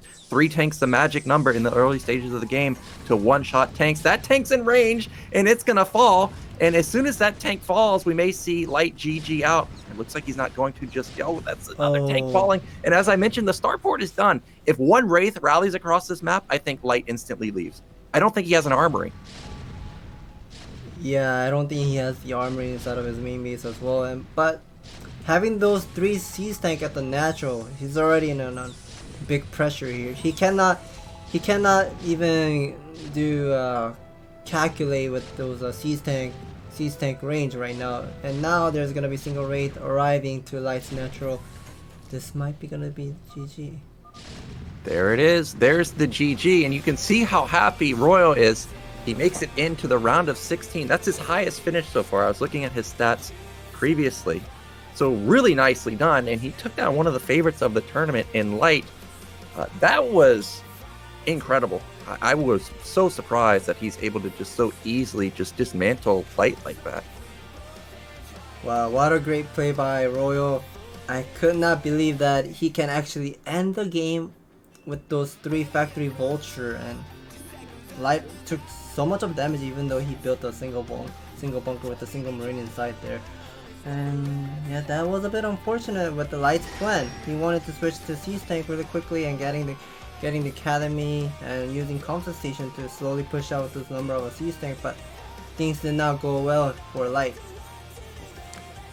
What do you think went wrong with his build order? Do you think he should have gone for the faster tank? Like, he got the add-on and it seemed he rushed the upgrade, but it didn't help him at all. Is it simply because he just didn't have his 3rd factory? I think the number of the vulture count was a bit low before switching to siege tank, in my opinion. He only had about 9 vultures when he was switching to siege tank, and when Royal had the speed vulture, he had about 10 vultures, and pretty much picked up the single vulture one by one there, focused targeting him there. It looks like we're going to have an interview for the winner of advancing to round of 16. Okay, Royal is going to be the first player who's going to be advancing to round of 16 in Group B. I planned to advance to round of 16 as the first player, 1등만 노리고 왔었어요. 와, 오늘 그런 자신감 때문인지 저그전 그리고 마지막 태태전 모두 다 김지성 선수의 플레이대로 상대가 좀 움직여준 것 같다라는 느낌이 들었습니다. I was all planning 이영환 to 선수와의 경기에서 advance to round of 저그의 16 as the 포커스를 first player. 계속해서 저지하는 things just 모습을 went well. 보여주셨는데 네. 포커스만 And 저지한다면 충분히 승산이 Caster, 있다라고 the announcer is asking him, 그냥 그런 컨셉으로 준비를 해왔고 you are performing really well in turn versus Zerg matchup and turn versus turn matchup against Light as well. 짜잘한 실수가 좀 많았어가지고 다행히 역전을 했는데요. 좀 위험했던 것 같아요. Royal is saying there was a bit of a tough time dealing with the Zerg's army in middle game where when he was starting to lose couple of times, especially in the beginning, he had a feeling that it might be a tough game if he's constantly make those mistakes from those minor mistakes in the beginning, in the middle game. 날리셨어요. 저는 오히려 좀 후반 운영을 가지 않을까라고 생각하고 좀 태태전을 We all 바라봤는데 expected, 빠르게 끝내야겠다는 we all 생각이 expect 어느 Royal 정도신가요? to go macro and late game, but you end the game really quick. We did not expect this. When I scouted my opponent, I felt like I can end the game with this number of army what I had. 좀 생각보다 더 빠르게 두 번째 공격이 So 들어갔습니다. things just went well. 이 부분에 대한 타이밍은 좀 어떻게 생각하셨을까요? 그때 재호 형이 마인을 하나 밟더라고요, 탱크가. 아, 네. 그래가지고 그게 딱 탱크. How did you make your decision with those timing? 들어가면 끝날 것 같아서. Light accidentally stepped on a spider mine, and I actually saw Light stepping on a spider mine with his siege tank. So that's why I started to move out and contain him there. We feel like you're improving and you're constantly going up. We would like to hear your goal, your future goal. 보니까 약간 느낌이 괜찮더라고요. 좀 네. 첫 경기 I played games today, and I feel like the first game did not go well as I thought. 더 올라갈 수 있을 것 같아요. But I have a feeling that 그래서 I will play. I will perform more. I will perform better in the future games in the round of 16. A lot of fans will be expecting to see lots of cool games from you. Any words to your fans? 오늘 떨어졌으면 진짜 조금 제 스스로 좀 많이. If I get eliminated from this group stage round of 24, I probably will feel disappointed. But since I advanced into round of 16 as a first player in this group, I started to have more confidence with my decision 이렇게 해서 making. ASL에서 첫 16강에 진출한 김지성 선수 만나봤고요. 저는 잠시 후에 두 번째 16강 진출자와 돌아오겠습니다. All right, thank you for the interview scan. And I think now we're going to go into a commercial break. Then we're going to come back with Shine versus YSC, a Zerg versus Protoss. Oh, they spelled my name wrong.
Okay, guys, we are back. We just saw Royal blast off into the round of 16, taking down Light, but he's not out of it just yet because he's just going to be waiting in the Deciders match.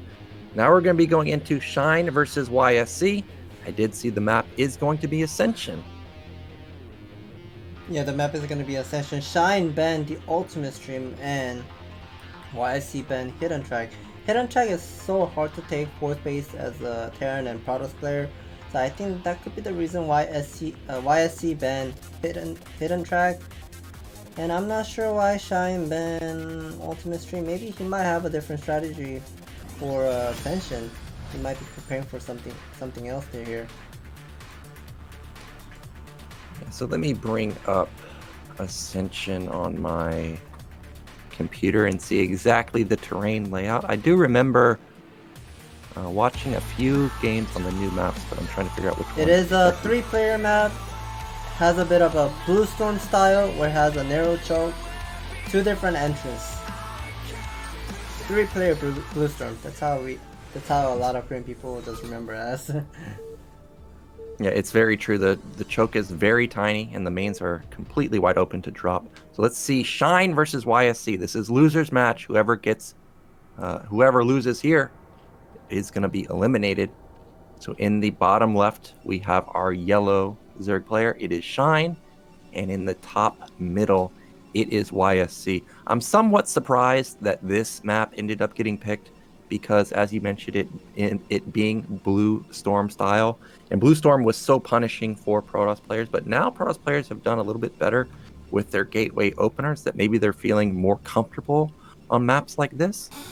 We'll see exactly what YSC wants to opt into. We haven't seen anybody go into Forge Expand in quite a long time, so I don't expect to see that, but I guess it is always a possibility.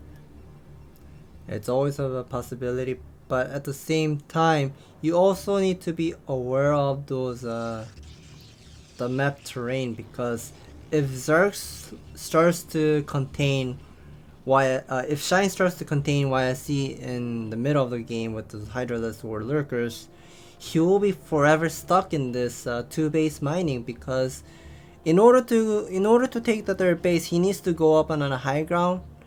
And even if he wants to rotate a couple of zealots from the natural to center, that narrow choke, the entrance is just gonna be tough to go out with the number of Hydralisks when Shine has a lot of Hydralisks in the mid game.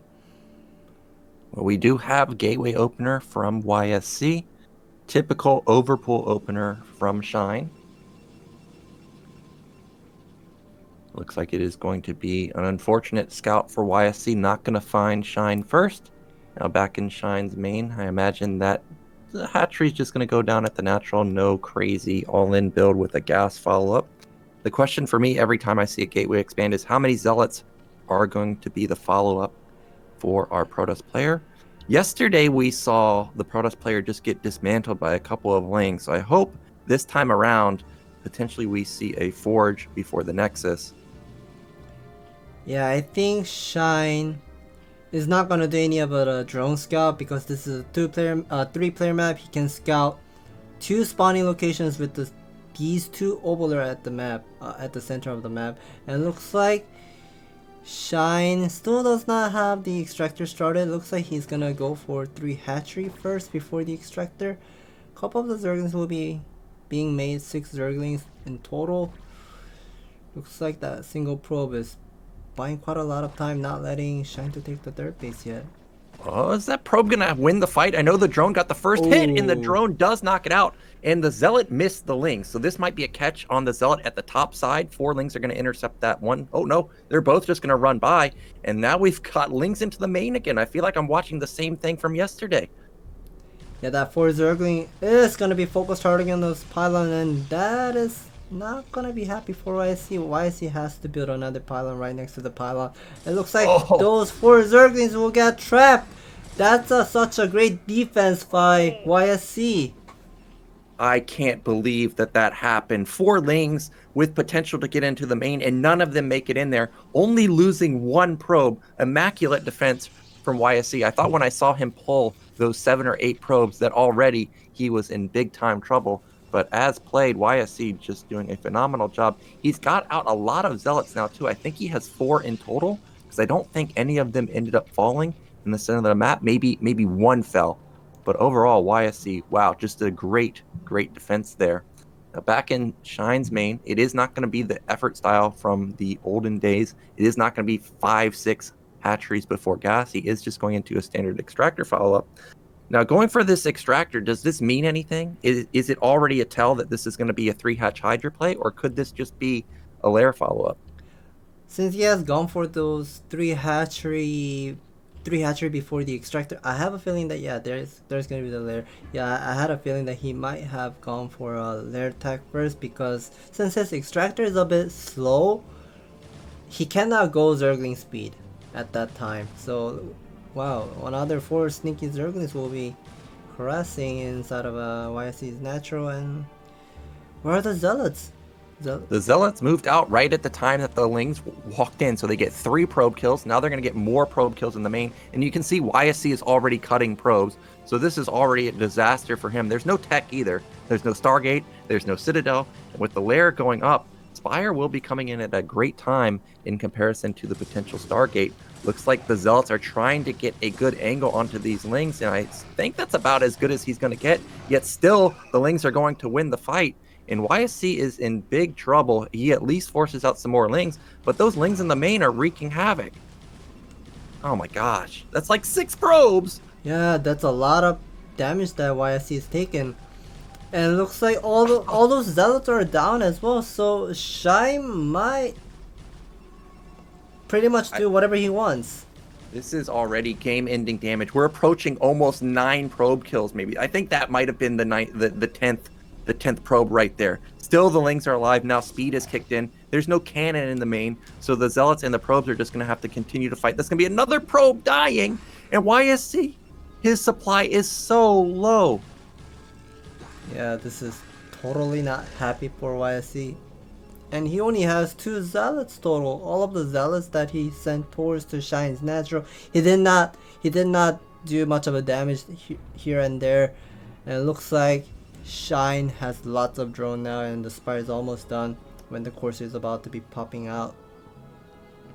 And you can see YSC is not happy because he was shaking his head a moment ago. More Overlords being built. This makes me think that this could be Mutas as a follow-up, but there's no second gas, and he only has 300 gas. So I guess it is just going to be a Scourge follow-up. But really, Shine can do almost anything he wants. You see the 4th hatchery coming down. 5th and 6th hatch going to be coming down pretty soon. Unknowing to YSC right now, Shine has built a decent amount of Lings. So he has cut a bit of drones to do that. I guess that's the saving grace for him right now. But Corsair moves out and sees that the Spire's already done, and he's not going to be happy about that. Yeah, with that first Corsair, he was able to see how fast the Spire was and how fast the Scourges were. Since he did not see any of the Scourges, I think that's why he's trying to take one of the Overlords at the center, but he really needs to be careful not losing those Corsairs. He really needs to save every single unit because he has taken so much of damage with those early 4 Zerglings inside of his main base. Oh no, taking 1 damage from that 1 Scourge. A nice connection there from Shine, getting a little bit of damage done with the Scourge. Nice just sitting outside of range of that cannon, getting a full scout off, seeing the gateway timing, seeing everything that YSC is doing. That's going to be the 5th and 6th hatchery going up for Shine, so he's really turning on the macro. Wouldn't be surprised to see him even put down a 7th hatchery at bottom right and get his 4th base up and running sometime soon. The only thing I'm not seeing from Shine so far is I haven't seen an evolution chamber. But other than that, he's just crushing it. Yeah, we do not see any of a Hydralisk Den nor evolution chambers, so I think this could be the 6 hatcheries Scourges into Muta switch. So once YSC starts to come out with the number of the Zealots with those 4 gateway pumping out from there, I think he's gonna hold off with the Scourges and Mutalisk. Oh no.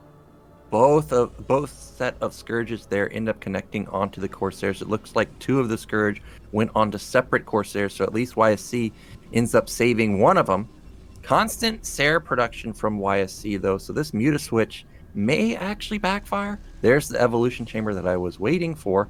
I didn't see. Okay, yeah, that's what I was looking to see. Is +1 weapon on air coming in for YSC. So this might be a little bit of a misstep from Shine if he ends up botching an attack into cannons with Corsair support. But look at the supply. It's 79 to 70. He's doing a really good job regardless. Yeah, now pumping on lots of Murderless and Scourges with those 3 gas for Shine. And it looks like we still do not see any of a Hydraless Stencil. I think he's gonna put lots of power into those air battles soon. A couple of Zealots will be getting caught by those the Zergans will get caught by the Zealots, and those Zealots will get pushed back. Those number of Murderless now.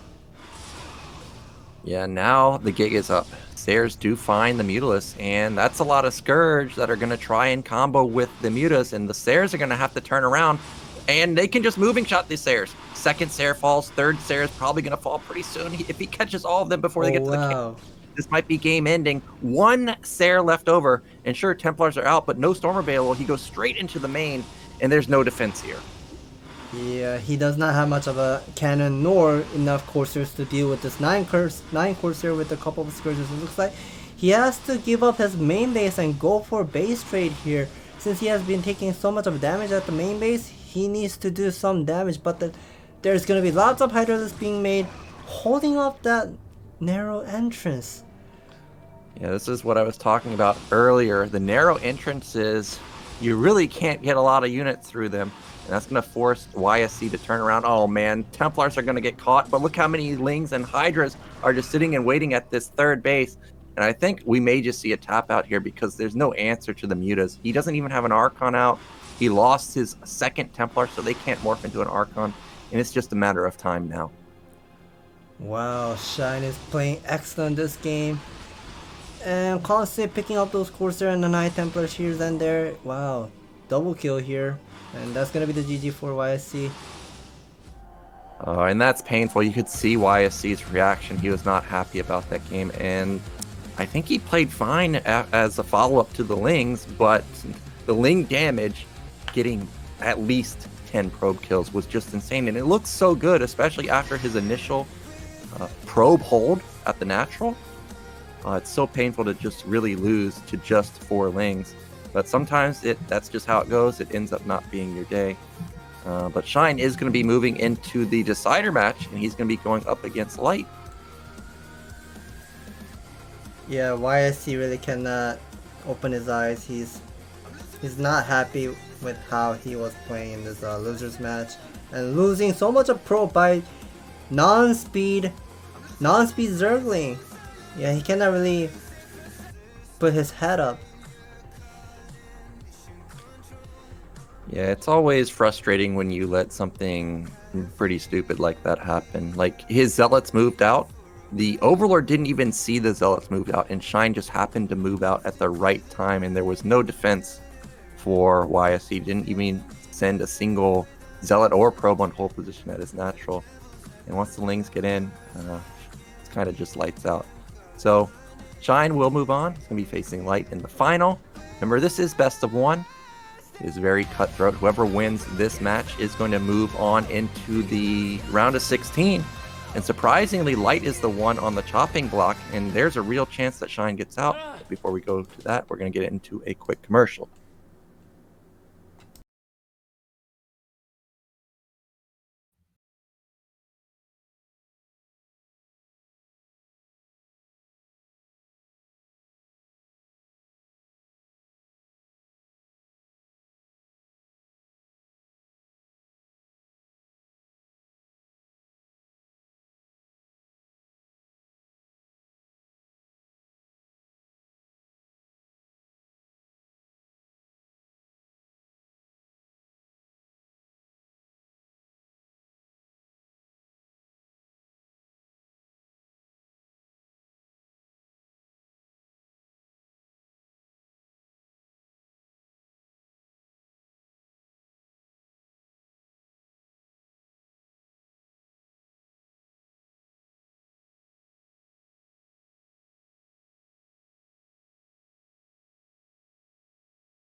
We are back. We're going to be going into the losers match. It is going to be, or not the losers match, the decider match. It's going to be Light versus Shine coming up. And it looks like we're going to have Polypoid as our deciding match. Yeah, Shine is going to be banning Fighting Spirit. And looks like Light is going to ban Polaris Rhapsody. Yeah, so Shine should be feeling good after getting a very solid win versus YSC. And I think even though Light lost to Royal earlier, I don't think that's really going to affect him at all. I think he kind of knows that he kind of botched the early game, and Royal kind of just abused it. Now, we saw Shine play versus Royal earlier, and even though he ended up falling, I think there were potential, or it did look decent at points for Shine, where he could have taken it, but the vessel count got ridiculous. The fourth base was never up and running. But I do think he has a shot versus Light, but of course, Light was my favorite for the group to begin with. So it's going to be very hard for him to actually take down our strong Terran player. Yeah, Fighting Spirit is such a hard map for Zerg to play against Terran. The rush distance is so close. I think it's about like 23 seconds or so, the vertical or horizontal matchup.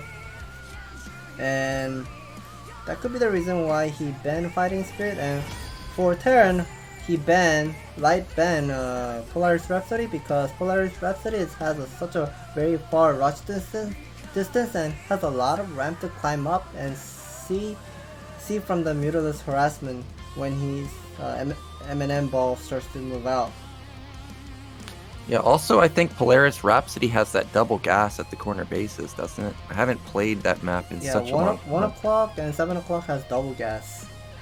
Yeah, so if you let the Zerg player get double gas up and running, that's going to be a nightmare for them, because they don't necessarily need to have 4 base minerals. They just need to have 4 gas available to them to pump out those ultras and defilers and lings nonstop. So it's no shocker there that was banned. And of course, I think these days people have decided that Polypoid is one of their new favorite maps. Fighting Spirit out of the map pool, Circuit Breakers out of the map pool. Polypoid is pretty much the replacement. So let's see.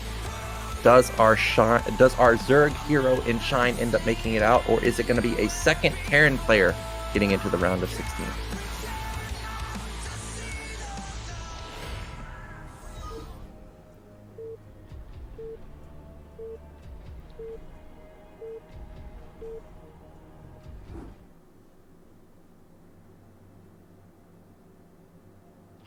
In the top right in the blue, coming off a nice win versus YSC, it is Shine. And in the top left, an unfortunate loss early on, it is Light.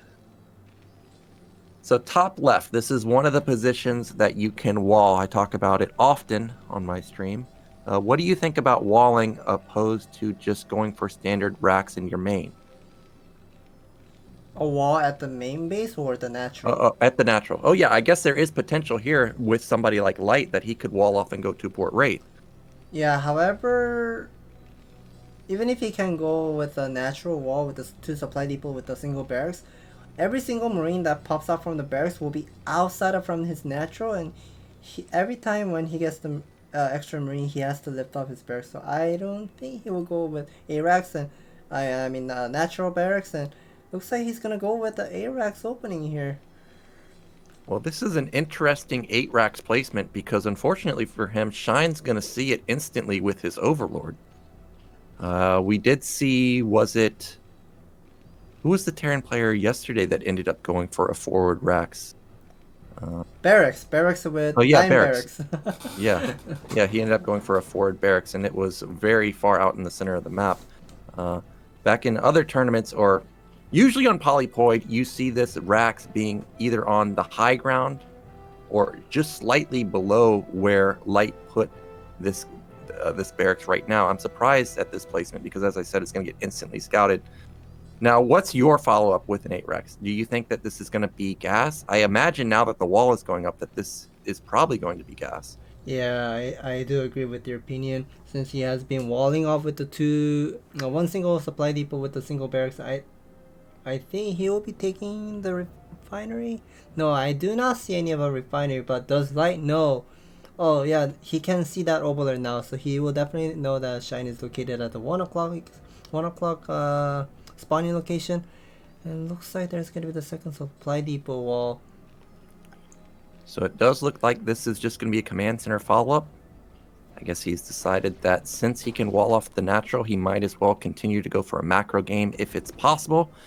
8 racks, first Marine is moving across the map. SCV has drawn only a couple drones to the low ground. Okay, that's more than just a couple. That is 6 drones pulled off, so this is more than enough to defend the potential 8 racks. Ooh, the drones are trying to get on top of those Marines, but look at that SCV and Marine control. He snipes 1 drone already, but I think that second SCV is dangerously low, but overall, Light has done a really fantastic job with his micro. I don't think the Marines took any damage at all. Wow, he has 1 drone mining. 1 drone mining and then a single bunker from very far rush distance. Oh my gosh. Wow, more drones are getting picked off. This might be over because already 6 drones have fallen. He wipes out all of the Marines, but look at how few drones he has left. Also, only 2 of them were mining, and now Light's just going to put up a command center. Oh, I think I know why he has gone with the 2 supply depot wall. So, when the Zerg player sees there's a 2 supply depot wall at the natural, they usually think this is a 8 racks into 1-1-1 opening, but Light did a little bit of a mind game here, like showing his 2 supply depot with the single barracks wall, pretending that he's playing 1-1-1. And I have a feeling that Shine is going to be building one of the Creek colonies soon, or maybe not yet. It could be the case, but he sees the command center, so I don't think he could afford command center and also tech at the same time. So there is no creep colony just yet, but of course this could still be a factory follow-up. We see that it's not, because second barracks is already done. Now, if you're in Shine's position, what's your move here? It looks like the move is to trying to go into lair, but everything is so slow. Should he try and potentially go like lurkers and hide a base? Can Mutalisk get him back into the game? Is that a possibility? Yeah, making a Mutalisk might be the best choice in this type of game, because if you're at 11 o'clock position as Terran, it is so hard to make turret at the natural because you're adding your comsat station to the right side and your minerals at the top side. You're mining the mineral from the top side from the command center. There are not much of a places to build missile turret. And it looks like one of the SCB will get inside of Shine's main base and see there's going to be the 3rd hatchery. Yeah, really nice scout from Light to see that this is a 3rd hatch in the main, so he knows that this is going to be a lot of Lings and Mutas trying to fend off this incoming attack. Meanwhile, even though Marines are popping out on the wrong side of the barracks, it doesn't matter because there's simply too many of them. The academy should be done now. The first couple medics should be popping out any moment now, and Shine needs to get up some creep colonies pretty soon. Otherwise, this incoming push might just outright kill him. Spire just now started, so this is going to be something like 730 Mutalisk. And you imagine that Light's just going to have everything up and running by then, that he should take really no damage. Yeah, Light is going to start with 2 racks academy into eBay. Looks like he's finally getting those 2 medic out. Maybe he might be waiting for 2 additional fire. Okay, now he's going to lift his barracks and going to move out here. The colonies haven't even started. Now they're starting, and if stim is done, Light can just stim across the map and win this game. Yeah, there's nothing stopping him. Yeah, the rush distance is really close, just like Fighting Spirit from 11 o'clock to 1 o'clock. He really needs to finish those Kree colony and make it into Sunken. There he goes. There's the stim, and the Sunkens aren't done. Lings are desperately trying to buy time, even an Evolution Chamber going up. Shine, I don't think, can hold. He's going to lose all of his drones if he tries to. That's a great drill. Wow, that's a fantastic drill. And the Sunkens may barely be able to hold, and he actually does. Really nicely done from Shine. I thought for sure he was going to die. What a great micro for Shine for the defense, but at the same time, he lost all of his Zerglings there. And those remaining Marine Medic will go back home. It looks like Shine might has to do all in here with the 2 base all in. I don't think he can go any late game switches with from here, like after the damage that he has been taken. Yeah, Shine is between a rock and a hard place. He has to build units to actually deal with Terran's army. There's no way he can hold a 3rd base.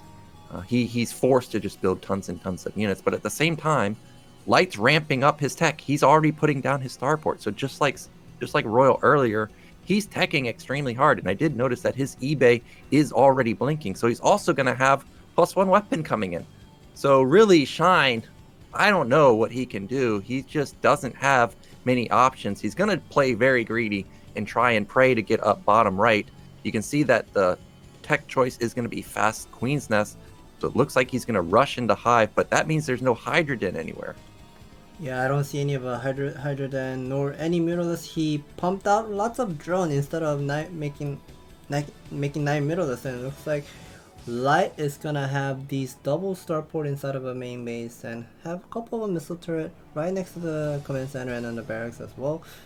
And it looks like that little bit of a mind game for Shine, he was able to make some little bit of a comeback here with the number of the worker count.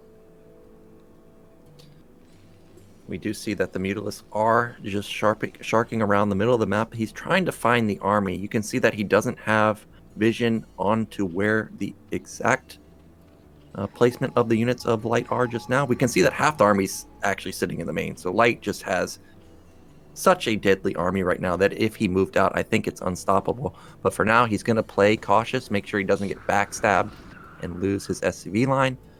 Mutalisk poke in, not able to get any damage done. I think Hive has started for Shine though, but he is so far away from having any type of Defiler timing or Ultralisk timing. Definitely not Ultralisk because there's no Evolution Chamber, but I'm curious what he's intending to do with this Hive tech. Finally now Shine has 11 Mutalisks moving around at the map. Looks like he's pushing back the Marine Medic ball at the center, but he hasn't done any harassment with the number of Mutalisks that he has.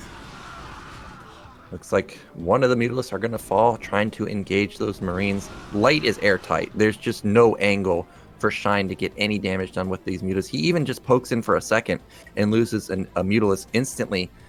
The more I'm looking at this build, yeah, of course, it's going to be Defiler. I thought for a second that maybe we might see Guardians, but that, I think, is a little bit too much after the early game. Marines are now moving out. I think this is the one opportunity where Shine should attack, and he realizes it. He jumps on this army. There's not a lot of Marines, so he is going to eliminate half of the bio ball from Light. Nice movement right there from Shine. He needs to take as many trades as he can possibly get with that. Looks like the Hydrogen was hidden, and now the first couple Hydras are going to be popped out. Shine does have bottom right, so if he can hold that base, he will have 3 gas, 3 base income coming for him. But he is still in such a really bad position. Yeah, Light is now having those 2 science vessels and slowly moving out. I think that one of the Iradies is done. But before he starts to move out, he's going to be slowly clearing all those ovular vision at the map. And the science vessel has to be careful using Irradiate on time. Nicely done. That was an amazing split. Shine taking as little damage as possible, but that's not the greatest split. He doesn't realize that all of these Mutas are gonna die. He ends up branching off a couple. Wow, he hits right before Lurkers finish, and I think these Lurkers just started, so Light is pushing to victory right now. There's no Defiler Mount anywhere. First Sunken is gonna fall. He's even gonna have an arc onto these Lurkers, and with these Lurkers falling down, that's gonna be Shine's hopes and dreams of ASL going down the drain, and he taps out. And Light, he's gonna be our 2nd place finisher in Group B. Wow, a lot of great timing by Light, and also not losing Science Vessel, and also using Irradiate on time even though he was losing a single vessel there by the Mutalisk. It was a bit unfortunate that Shine lost so many drones to against those 8 racks aggression in the beginning. He took so much of the damage and losing so many drones. He couldn't make a comeback there. Yeah, the 8 racks damage was just ridiculous from Light. I think Zerg can deal with 2 or 3 drone losses, but to lose 6, that's almost irrecoverable. So unfortunately, Shine, he is going to be eliminated in the round of 24, and we're going to have 2 of the Terran superstars these days moving it out in 1st and 2nd place respectively. And now I imagine we're going to go into an interview with Light and get his thoughts on those games. ASL 시즌 11 24강 B조 경기 모두 함께 하셨습니다. 오늘의 두 번째 16강 진출자 We are 선수 going to interview the 축하드립니다. second winner of this Group B. 생각보다는 Congratulations, 조금 어렵게 Light. 16강에 Thank you. 진출한 느낌이 드실 것 같습니다. 그럼에도 불구하고 다시 한번 기회를 얻고 16강에 진출하셨는데요. 소감 먼저 여쭤볼까요? How do you feel advancing into round of 16 in your Group B? I was planning to advance into round of 16 with 2 wins as a first advancing player, but I did not play well against Royal in winners match. 대처하시면서 오히려 좀 생각을 하고 있지 않았나 하는 생각이 들었거든요. 가스러시에 대한 대처는 이미 생각하고 계셨나요? You got gas sealed by YSC on Eclipse on the first game. Were you prepared for this?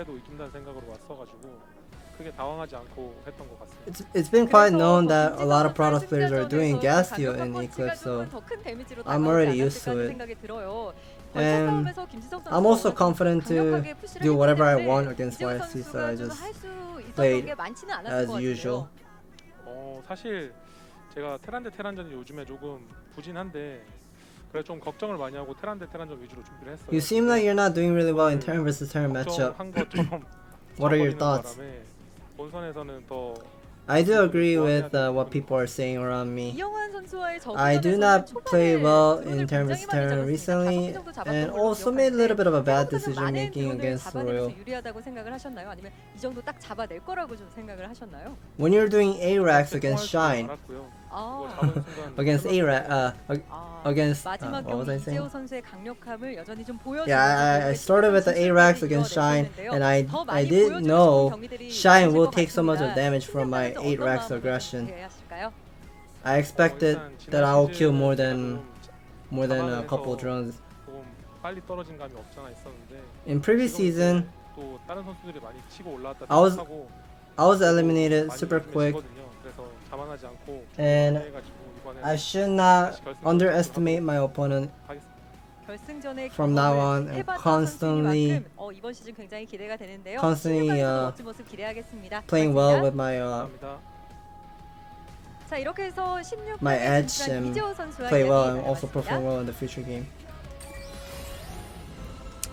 Well, that is going to wrap up Group B. We're getting a look at the results again. Light taking down YSC, Royal taking down Shine, then Royal taking down Light in a really nice TVT. Shine picking apart YSC in the losers match, and then unfortunately Light being the one to pick apart Shine in our final match. And I don't think this was a shocking result for anyone here. As I mentioned earlier, Light and Royal are on another level compared to a lot of players. They are going to move on into the round of 16.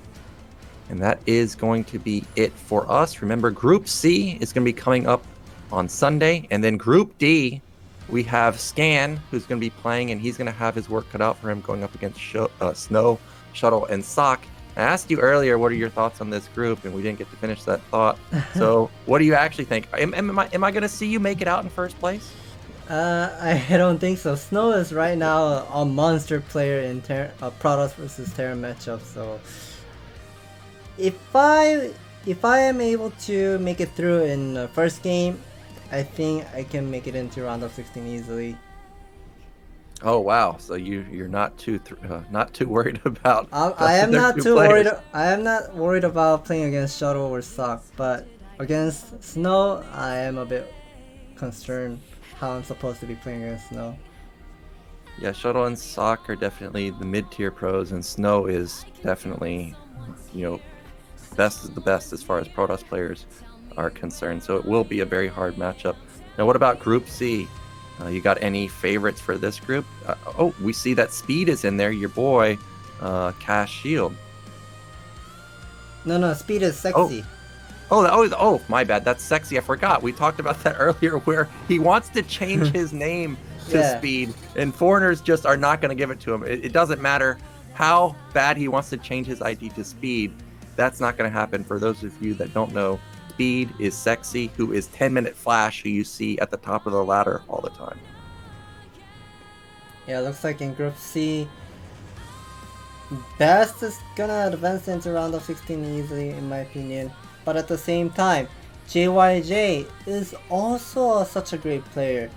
he's really decent at every single matchup. Turn versus Zerg, turn versus turn, and turn versus Protoss matchup. So even Best has a favor in this Group C to advance into round of 16. If he meets JYG in a winner's match or either a loser's match, he might be in a trouble. Yeah, remember, I think it was a couple seasons ago, JYJ ended up eliminating Bisu, so his TVP is very strong, and then of course 10-minute flash is also very, very good. And then we didn't even mention Action, who is always a threat, a big name Zerg player, very, very dangerous. So that should be a very good group. It might be my favorite group other than Group D, of course.